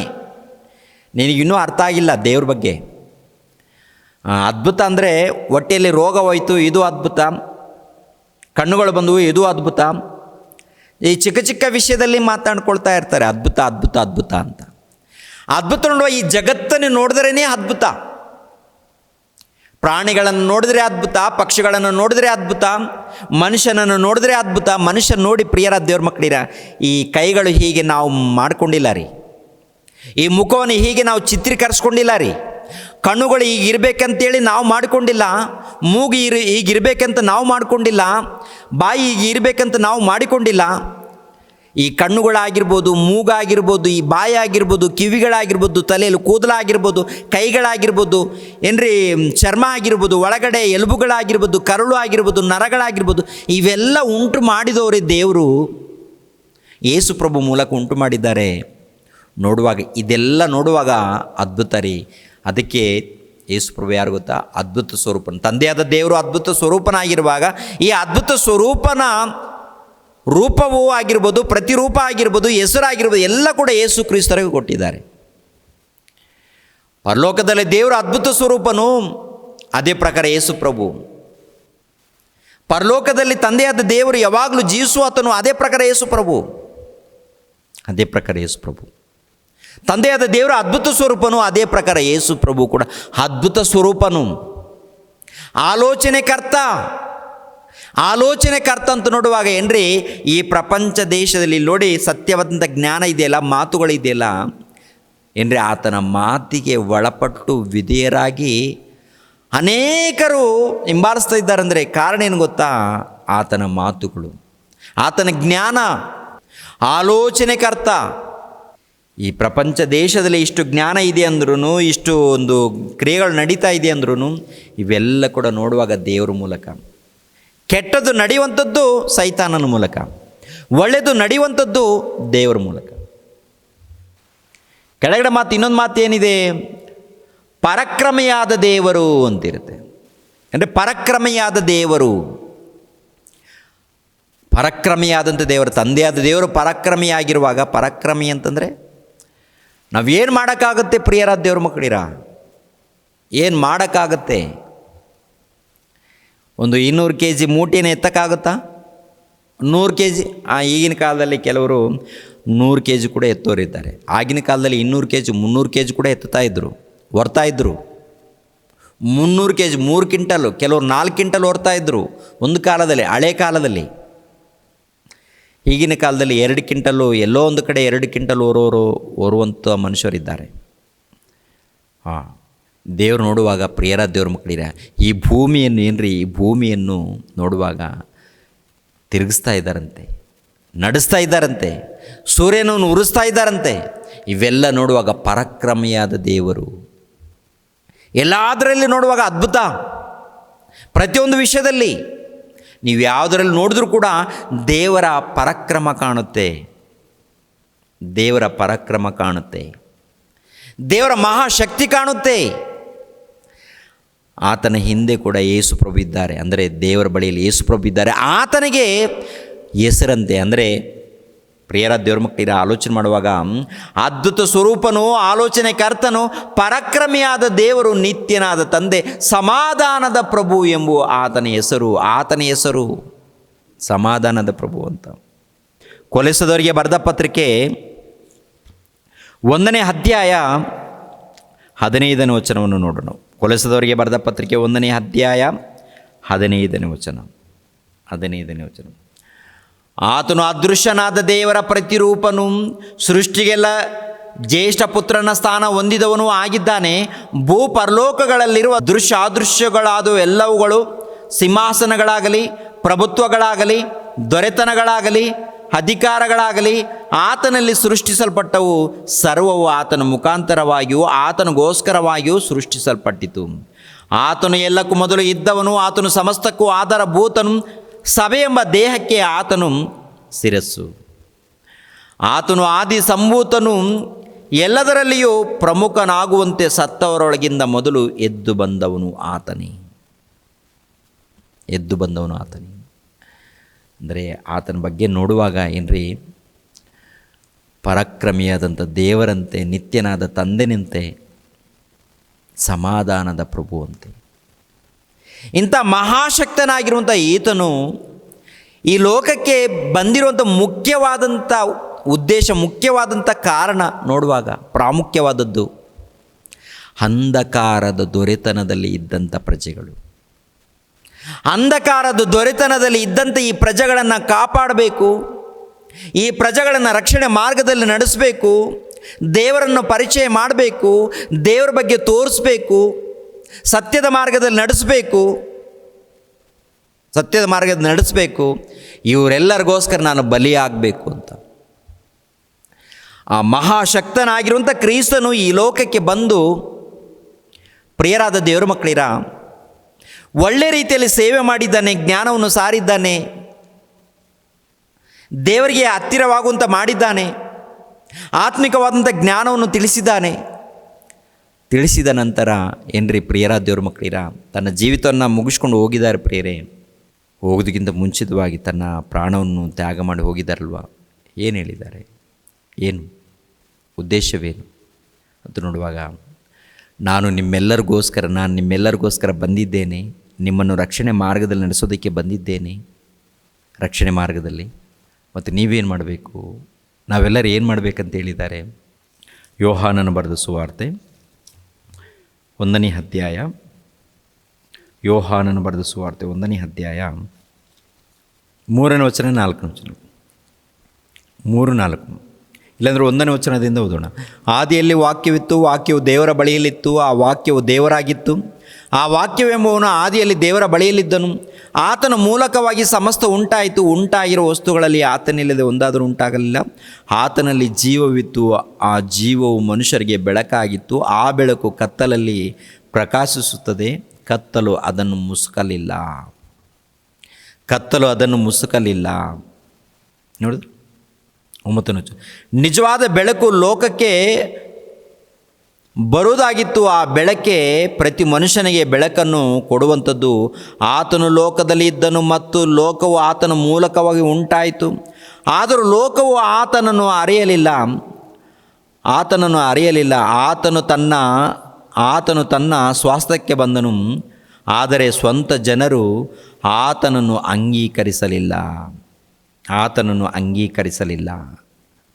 ಅಂದರೆ ಆತನನ್ನು ಅಂಗೀಕರಿಸಬೇಕು. 12ನೇ ವಚನ, ಯಾರ್ಯಾರು ಆತನನ್ನು ಅಂಗೀಕರಿಸಿದರು, ಅಂದರೆ ಆತನ ಹೆಸರಿನಲ್ಲಿ ನಂಬಿಕೆ ಇಟ್ಟರು, ಅವರಿಗೆ ದೇವರ ಮಕ್ಕಳಾಗುವ ಅಧಿಕಾರವನ್ನು ಕೊಟ್ಟನು. ದೇವರ ಮಕ್ಕಳಾಗುವಂಥ ಅಧಿಕಾರವನ್ನು ಕೊಟ್ಟಿದ್ದಾನಂತೆ. ಅಂದರೆ ಪರಲೋಕದಿಂದ ಆ ಬೆಳಕು ಬಂದಿದೆ. ಆ ಬೆಳಕು ಭೂಲೋಕದಲ್ಲಿ ಪ್ರಕಾಶಿಸ್ತಾ ಇದೆ, ಕತ್ತಲೆಯಲ್ಲಿ ಪ್ರಕಾಶಿಸ್ತಾ ಇದೆ. ಕತ್ತಲೆಯಲ್ಲಿ ಇದ್ದಂತೆ ಈ ಪ್ರಜೆಗಳು ಮುಸುಕಲಿಲ್ಲ.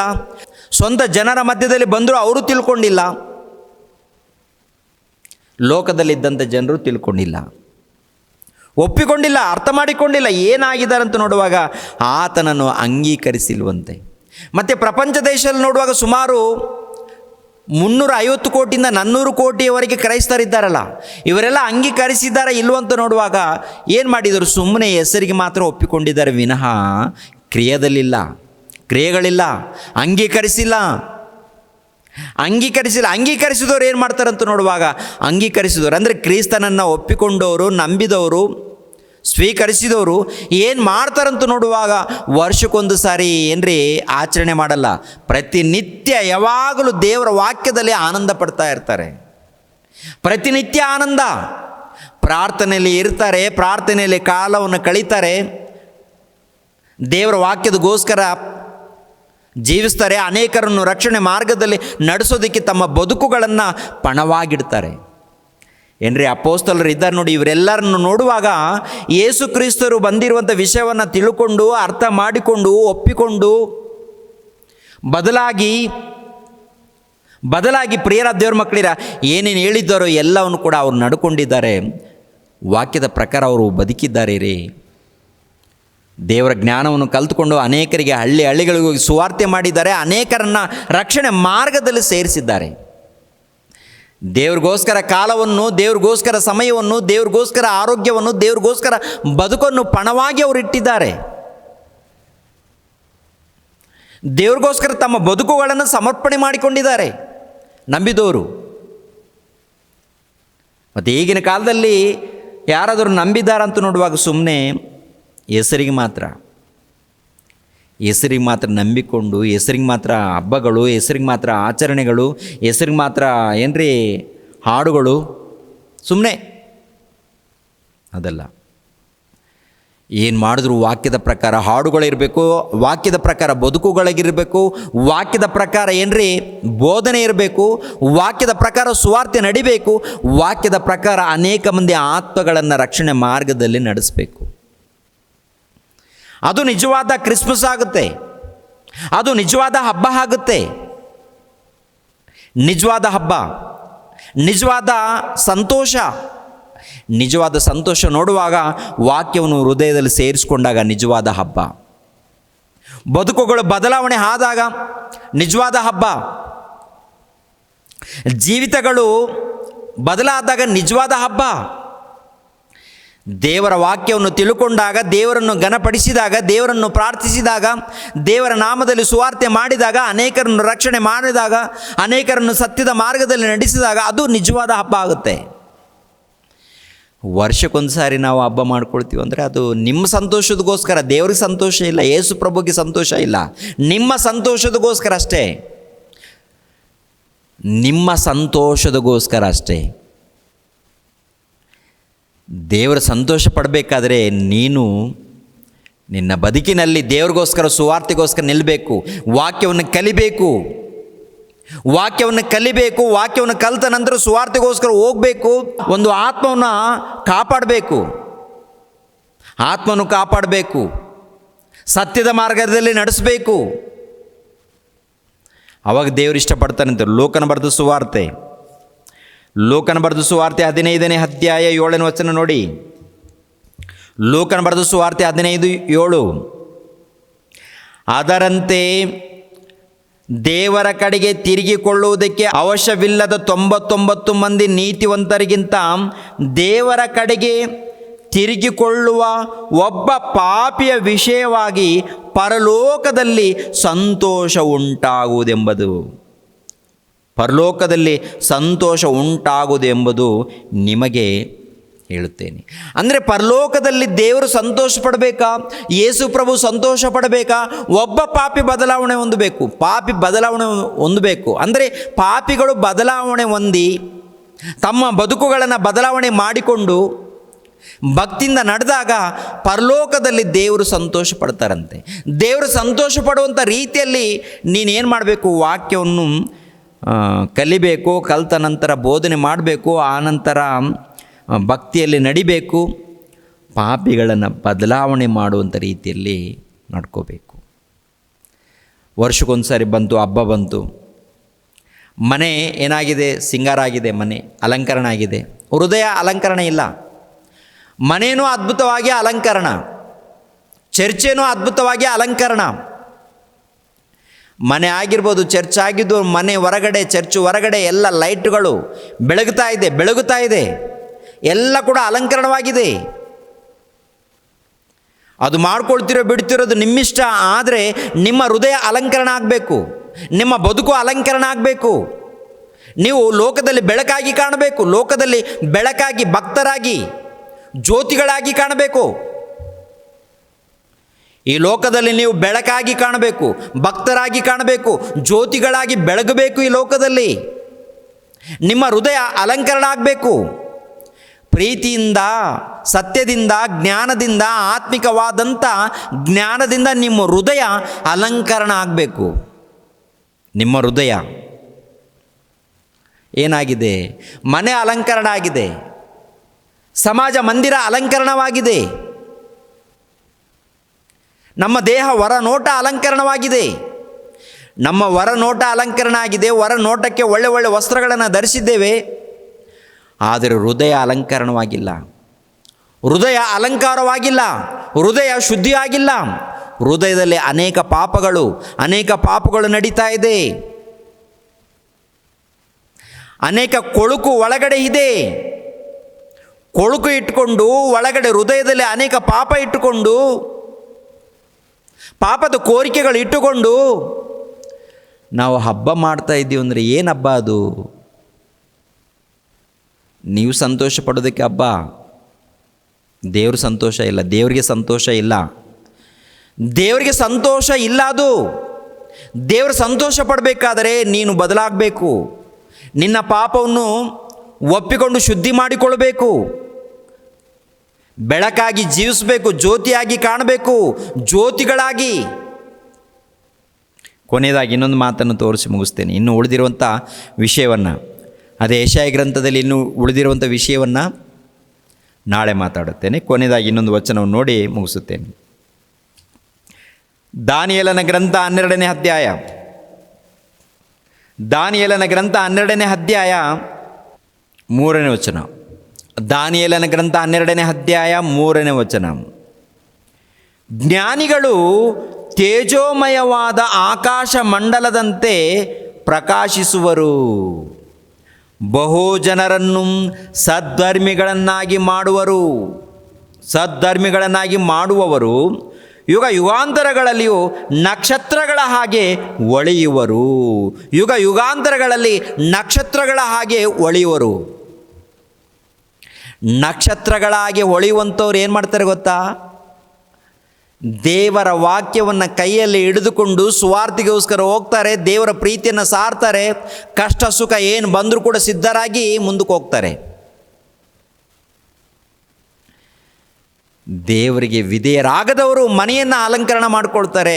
ಮನೆಯ ಮೇಲೆ ಸ್ಟಾರ್ಗಳು, ಇಲ್ಲಾಂದರೆ ಕ್ರಿಸ್ಮಸ್ ತಾತ, ಇಲ್ಲಾಂದರೆ ಕ್ರಿಸ್ಮಸ್ ಟ್ರೀ, ಮತ್ತೆ ಇಲ್ಲಾಂದರೆ ಕ್ರಿಸ್ಮಸ್ ಕೇಕು, ಮತ್ತೇನು ಕ್ರಿಸ್ಮಸ್ ಬಂತು ಬಿರಿಯಾನಿ. ಊಟ ಮಾಡಿ, ಬೇಡ ಅಂತ ಹೇಳ್ತಾ ಇಲ್ಲ, ಒಳ್ಳೆ ಊಟ ಮಾಡಿಪ್ಪ, ಕೇಕ್ ಕಟ್ ಮಾಡ್ಕೊಳ್ಳಿ, ತೊಂದರೆ ಇಲ್ಲ. ಬದುಕುಗಳು ಬದಲಾಗದು ಹೋದರೆ ನಿಮ್ಮ ಭಕ್ತಿ ಕೊಳುಕು ಮೋರಿಯಲ್ಲಿ ಹೋಗುತ್ತೆ. ಬದುಕುಗಳು ಬದಲಾಗಬೇಕು, ಜೀವಿತಗಳು ಬದಲಾಗಬೇಕು. ಬದಲಾಗದೆ ನಾನು ಸ್ಟಾರ್ ಹಾಕ್ಕೊಳ್ತೀನಿ ಅಂದರೆ ಬದುಕುಗಳನ್ನು ಬದಲಾವಣೆ ಮಾಡಿಕೊಳ್ಳದೆ ಮನೆ ಹತ್ರ ಕ್ರಿಸ್ಮಸ್ ಟ್ರೀ ಇಟ್ಕೊಳ್ತೀನಿ ಅಂದರೆ, ಬದಲಾಗದೆ ಕ್ರಿಸ್ಮಸ್ ತಾತ ಅಂದರೆ, ಬದಲಾಗದೆ ಕ್ರಿಸ್ಮಸ್ ಕೇಕು ಅಂದರೆ. ಲೋಕದಲ್ಲಿ ಎಷ್ಟೋ ಆಚಾರಗಳು ನಡೀತಾ ಇದೆ, ಅದರಲ್ಲಿ ನಿಂದೊಂದು ಆಚರಣೆ ಅಷ್ಟೇ. ಈ ಲೋಕದಲ್ಲಿ ಎಷ್ಟೋ ಆಚಾರಗಳು ನಡೀತಾ ಇದೆ, ಅದರಲ್ಲಿ ನಿಂದೊಂದು ಆಚರಣೆ. ಧರ್ಮವನ್ನು ಮೀರಿ ನಡೆಯುವವರೇ ನನ್ನಿಂದ ತೊಲಗಿ ಅಂತಾರೆ ಯೇಸು ಕ್ರಿಸ್ತರು 2ನೇ ಆಗಮನದಲ್ಲಿ ಬಂದಾಗ. ವಾಕ್ಯದ ಪ್ರಕಾರ ಜ್ಯೋತಿಗಳಾಗಿ ಬೆಳಗುವವರು, ನಕ್ಷತ್ರಗಳಾಗಿ ಬೆಳಗುವವರು, ಬೆಳಕಾಗಿ ಜೀವಿಸುವವರು ಇದ್ದರೆ ಅಂಥವರಿಗೆ ಉನ್ನತವಾಗಿ ಪರಲೋಕದಲ್ಲಿ ಸ್ಥಾನ. ಅವರ ಮಧ್ಯದಲ್ಲಿ ನಿಜವಾದ ಕ್ರಿಸ್ಮಸ್ ಹಬ್ಬ, ಅವರ ಮಧ್ಯದಲ್ಲಿ ಹಬ್ಬ ಅಂದರೆ ಯೇಸು ಕ್ರಿಸ್ತರು ನಮ್ಮ ಹೃದಯದಲ್ಲಿದ್ದಾರೆ ಎನ್ನುವಂಥದ್ದು ಹಬ್ಬ. ಯೇಸು ಕ್ರಿಸ್ತರು ನಮ್ಮ ಹೃದಯದಲ್ಲಿದ್ದಾರೆ, ನಮ್ಮ ಬದುಕಿನಲ್ಲಿದ್ದಾರೆ, ನಮ್ಮ ಬದುಕು ಕ್ರಿಸ್ತನ ಮೂಲಕ ಬದಲಾಗಿದೆ, ವಾಕ್ಯದ ಮೂಲಕ ಬದಲಾಗಿದೆ ಎಂದು ಹಬ್ಬ, ಪ್ರತಿನಿತ್ಯ ಹಬ್ಬ. ವರ್ಷಕ್ಕೊಂದು ಸರಿಯಲ್ಲ, ಪ್ರತಿನಿತ್ಯ ಆತ್ಮಿಕವಾಗಿ ಸಂತೋಷ, ಆತ್ಮಿಕವಾಗಿ ಆನಂದ ಯಾರು ಪಡ್ತಾ ಇದ್ದಾರೆ? ದೇವರ ಸೇವೆಯಲ್ಲಿ ಇದ್ದವರು, ವಾಕ್ಯದ ಪ್ರಕಾರ ಸೇವೆಯಲ್ಲಿ ಇದ್ದವರು, ವಾಕ್ಯದ ಪ್ರಕಾರ ಬದುಕೋರಿದ್ದರೆ ಅವರು ಪ್ರತಿನಿತ್ಯ ಕೂಡ ಸಂತೋಷ ಪಡ್ತಾರೆ. ಆ ರೀತಿ ಸಂತೋಷ ಪಡ್ತಾ ಇದ್ದೀರಾ ನೀವು? ವರ್ಷಕ್ಕೊಂದು ಸಾರಿ ಸಂತೋಷ ಪಡ್ತಾ ಇದ್ದೀರಾ? ವರ್ಷಕ್ಕೊಂದು ಸಾರಿನಾ? ವರ್ಷಕ್ಕೊಂದು ಸಾರಿ ಒಂದು 4 ತುತ್ತು 4 ಜನಕ್ಕೆ ಹಂಚಿದ್ರೆ ಸಾಕು, ಮುಗಿತಾ? ಮತ್ತು ಮುಂದಿನ ವರ್ಷನಾ? ಅಲ್ಲ ಪ್ರಿಯರಾದ ದೇವರ ಮಕ್ಕಳಿರ, ಪ್ರತಿನಿತ್ಯ ಕೂಡ ವಾಕ್ಯದ ಮೂಲಕ ನಿಮ್ಮ ಬದುಕುಗಳನ್ನು ಶುದ್ಧಿ ಮಾಡಿಕೊಂಡು ವಾಕ್ಯದ ಪ್ರಕಾರ ನಿಲ್ಲಬೇಕು, ವಾಕ್ಯದ ಪ್ರಕಾರ ನಡಿಬೇಕು, ವಾಕ್ಯದ ಪ್ರಕಾರ ಭಕ್ತಿಯಿಂದ ಜೀವಿಸಬೇಕು, ವಾಕ್ಯದ ಪ್ರಕಾರ ಬೋಧಿಸಬೇಕು ಹೊರಗಡೆ ಹೋಗಿ. ಅದು ನಿಜವಾದ ಕ್ರಿಸ್ಮಸ್ ಹಬ್ಬ. ವರ್ಷಕ್ಕೊಂದು ಸಾರಿ ಮಾಡ್ಕೊಳ್ತಿರೋ ಬಿಡ್ತಿರೋ ಅದು ನಿಮ್ಮಿಷ್ಟ, ಅದು ನಿಮಗೆ ಸಂಬಂಧಪಟ್ಟದ್ದು, ಅದು ನಿಮಗೆ ಸಂಬಂಧಪಟ್ಟದ್ದು. ನಿಮ್ಮ ಮಧ್ಯದಲ್ಲಿ ಸಂತೋಷ, ಅದು ದೇವರಿಗಲ್ಲ. ದೇವರನ್ನ ಏನು ದೊಡ್ಡದಾಗಿ ಏನಿಲ್ಲ ಅಲ್ಲಿ. ಅವತ್ತು ದೇವರನ್ನ ಮಹಿಮೆ ಪಡಿಸ್ಬೇಕಂದ್ರೆ ಒಂದು ದಿನ ಅಲ್ಲ, ಪ್ರತಿನಿತ್ಯ ನಡಿಬೇಕು. ಕಾರ್ಯಕ್ರಮಗಳು ಪ್ರತಿನಿತ್ಯ. ಒಂದು ವೇಳೆ ಹೊರಗಡೆ ಕಾರ್ಯಕ್ರಮ ನಡೆಸಿದರೆ ದೇವರನ್ನು ಉನ್ನತವಾಗಿ ಪ್ರಕಟಿಸಬೇಕು, ದೇವರನ್ನು ಉನ್ನತವಾಗಿ ತೋರಿಸ್ಬೇಕು, ಉನ್ನತವಾಗಿ ದೇವರನ್ನು ತೋರಿಸ್ಬೇಕು. ನೀನು ಸಂತೋಷ ಪಡೋದಕ್ಕಲ್ಲ. ನೀನು, ನಿನ್ನ ಹೆಂಡತಿ, ನಿನ್ನ ಮಕ್ಕಳು, ನಿನ್ನ ಕುಟುಂಬದವರು, ನಿನ್ನ ಸಭೆಯವರು ನಾವು ಶ್ರೇಷ್ಠ, ನಾವು ಶ್ರೇಷ್ಠ, ನಾವು ಶ್ರೇಷ್ಠ, ನಮ್ಮ ಚರ್ಚು ಶ್ರೇಷ್ಠ ಅಂತೇಳಿ ನೀವು ಸಂತೋಷ ಪಡೋಂಗಿಲ್ಲ. ದೇವರು ಸಂತೋಷ ಪಡಬೇಕು. ದೇವರು ಸಂತೋಷ ಪಡುವಂಥ ರೀತಿಯಲ್ಲಿ ಕಾರ್ಯಕ್ರಮ ನಡಿಬೇಕು, ಅದರಲ್ಲಿ ನೀನು ಸಂತೋಷ ಪಡಬೇಕು. ಅದು ನಿಜವಾದ ಕ್ರಿಸ್ಮಸ್ ಆಗುತ್ತೆ. ಮುಂದಿನ ಭಾಗ, ಇನ್ನೊಂದು ಭಾಗವನ್ನು, ಮುಂದಿನ ಭಾಗ ನಾಳೆ ಮಾತಾಡುತ್ತೇನೆ ಪ್ರಿಯರೇ. ದೇವರು ನಿಮ್ಮನ್ನು ನನ್ನನ್ನು ಆಶೀರ್ವದಿಸಲಿ. ನಮ್ಮನ್ನು ಬಹಳವಾಗಿ ಪ್ರೀತಿಸುವಂಥ ನಮ್ಮ ತಂದೆಯ ದೇವರ ವಂದನೆಗಳು, ಸ್ತೋತ್ರಗಳು. ತಂದೆ, ನಿಜವಾದ ಕ್ರಿಸ್ಮಸ್ ಹಬ್ಬ ಯಾವುದು ಎನ್ನುವಂಥ ವಿಷಯವನ್ನು ಮಾತನಾಡ್ತಾ ಇದ್ದೇನೆ. ಇರುವಂಥ ವಿಷಯಗಳನ್ನು ಹೇಳಿದ್ದೇನೆ ತಂದೆ. ಈ ಸಮಾಜದಲ್ಲಿ ತಂದೆಯ ದೇವರೇ ಆಚಾರಗಳು, ಪದ್ಧತಿಗಳು ನೋಡುವಾಗ ಎಲ್ಲ ವಾಕ್ಯಕ್ಕೆ ವಿರುದ್ಧವಾಗಿ ನಡೀತಾ ಇದೆ. ಭಕ್ತಿ ಇಲ್ಲ, ಭಯ ಇಲ್ಲ, ಇಷ್ಟ ಬಂದ ಹಾಗೆ ಕುಣಿದಾಟಗಳು, ಕೂಗಾಟಗಳು, ಆಚರಣೆಗಳು. ತಂದೆಯ ದೇವರೇ ಇವೆಲ್ಲ ನೋಡುವಾಗ ಭಯ ಉಂಟಾಗುತ್ತೆ ತಂದೆ. ಕನಿಕರಿಸಿ ಕಾಪಾಡಿ. ನಿಮ್ಮ ಮಾತುಗಳನ್ನು ಇದ್ದ ಹಾಗೆ ತಿಳಿಸ್ತಾ ಇದ್ದೀನಿ. ಎಷ್ಟು ಮಂದಿ ನೇರ ಪ್ರಸಾರದ ವಾಕ್ಯಗಳನ್ನು ತಿಳ್ಕೊಂಡಿದ್ದಾರೋ ಎಲ್ಲರನ್ನು ಕಾಪಾಡಿ, ಎಲ್ಲರನ್ನು ಕನಿಕರಿಸಿ ಸತ್ಯವನ್ನು ತಿಳ್ಕೊಂಡು ಭಕ್ತಿಯಿಂದ ನಡೆಯುವಂತೆ ಸಹಾಯ ಮಾಡಿ. ಯೇಸು ಪವಿತ್ರ ನಾಮದಲ್ಲಿ ಬೇಡ್ತಿದ್ದೀನಪ್ಪ ತಂದೆಯೇ, ಆಮೆನ್. ರಕ್ಷಕನಾದ ಯೇಸು ಕ್ರಿಸ್ತರ ನಾಮದಲ್ಲಿ ಆತ್ಮೀಯರೆಲ್ಲರಿಗೂ ಹೃತ್ಪೂರ್ವಕ ವಂದನೆಗಳನ್ನು ತಿಳಿಸ್ತಾ ಇದ್ದೇನೆ. ದೇವರ ಸೇವೆ ನಿಮಿತ್ತವಾಗಿ ಪ್ರಾರ್ಥಿಸಿರಿ ಹಾಗೂ ದೇವರ ಸೇವೆಯಲ್ಲಿ ಭಾಗಿಗಳು ಆಗಿ. ಪ್ರತಿಯೊಬ್ಬನು ತನ್ನ ಹೃದಯದಲ್ಲಿ ನಿರ್ಣಯಿಸಿಕೊಂಡ ಪ್ರಕಾರ ಕೊಡಲಿ.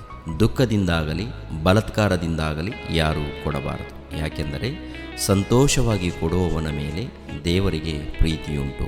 2 ಕೊರಿಂಥದವರಿಗೆ ಬರೆದ ಪತ್ರಿಕೆ 9ನೇ ಅಧ್ಯಾಯ 7ನೇ ವಚನ.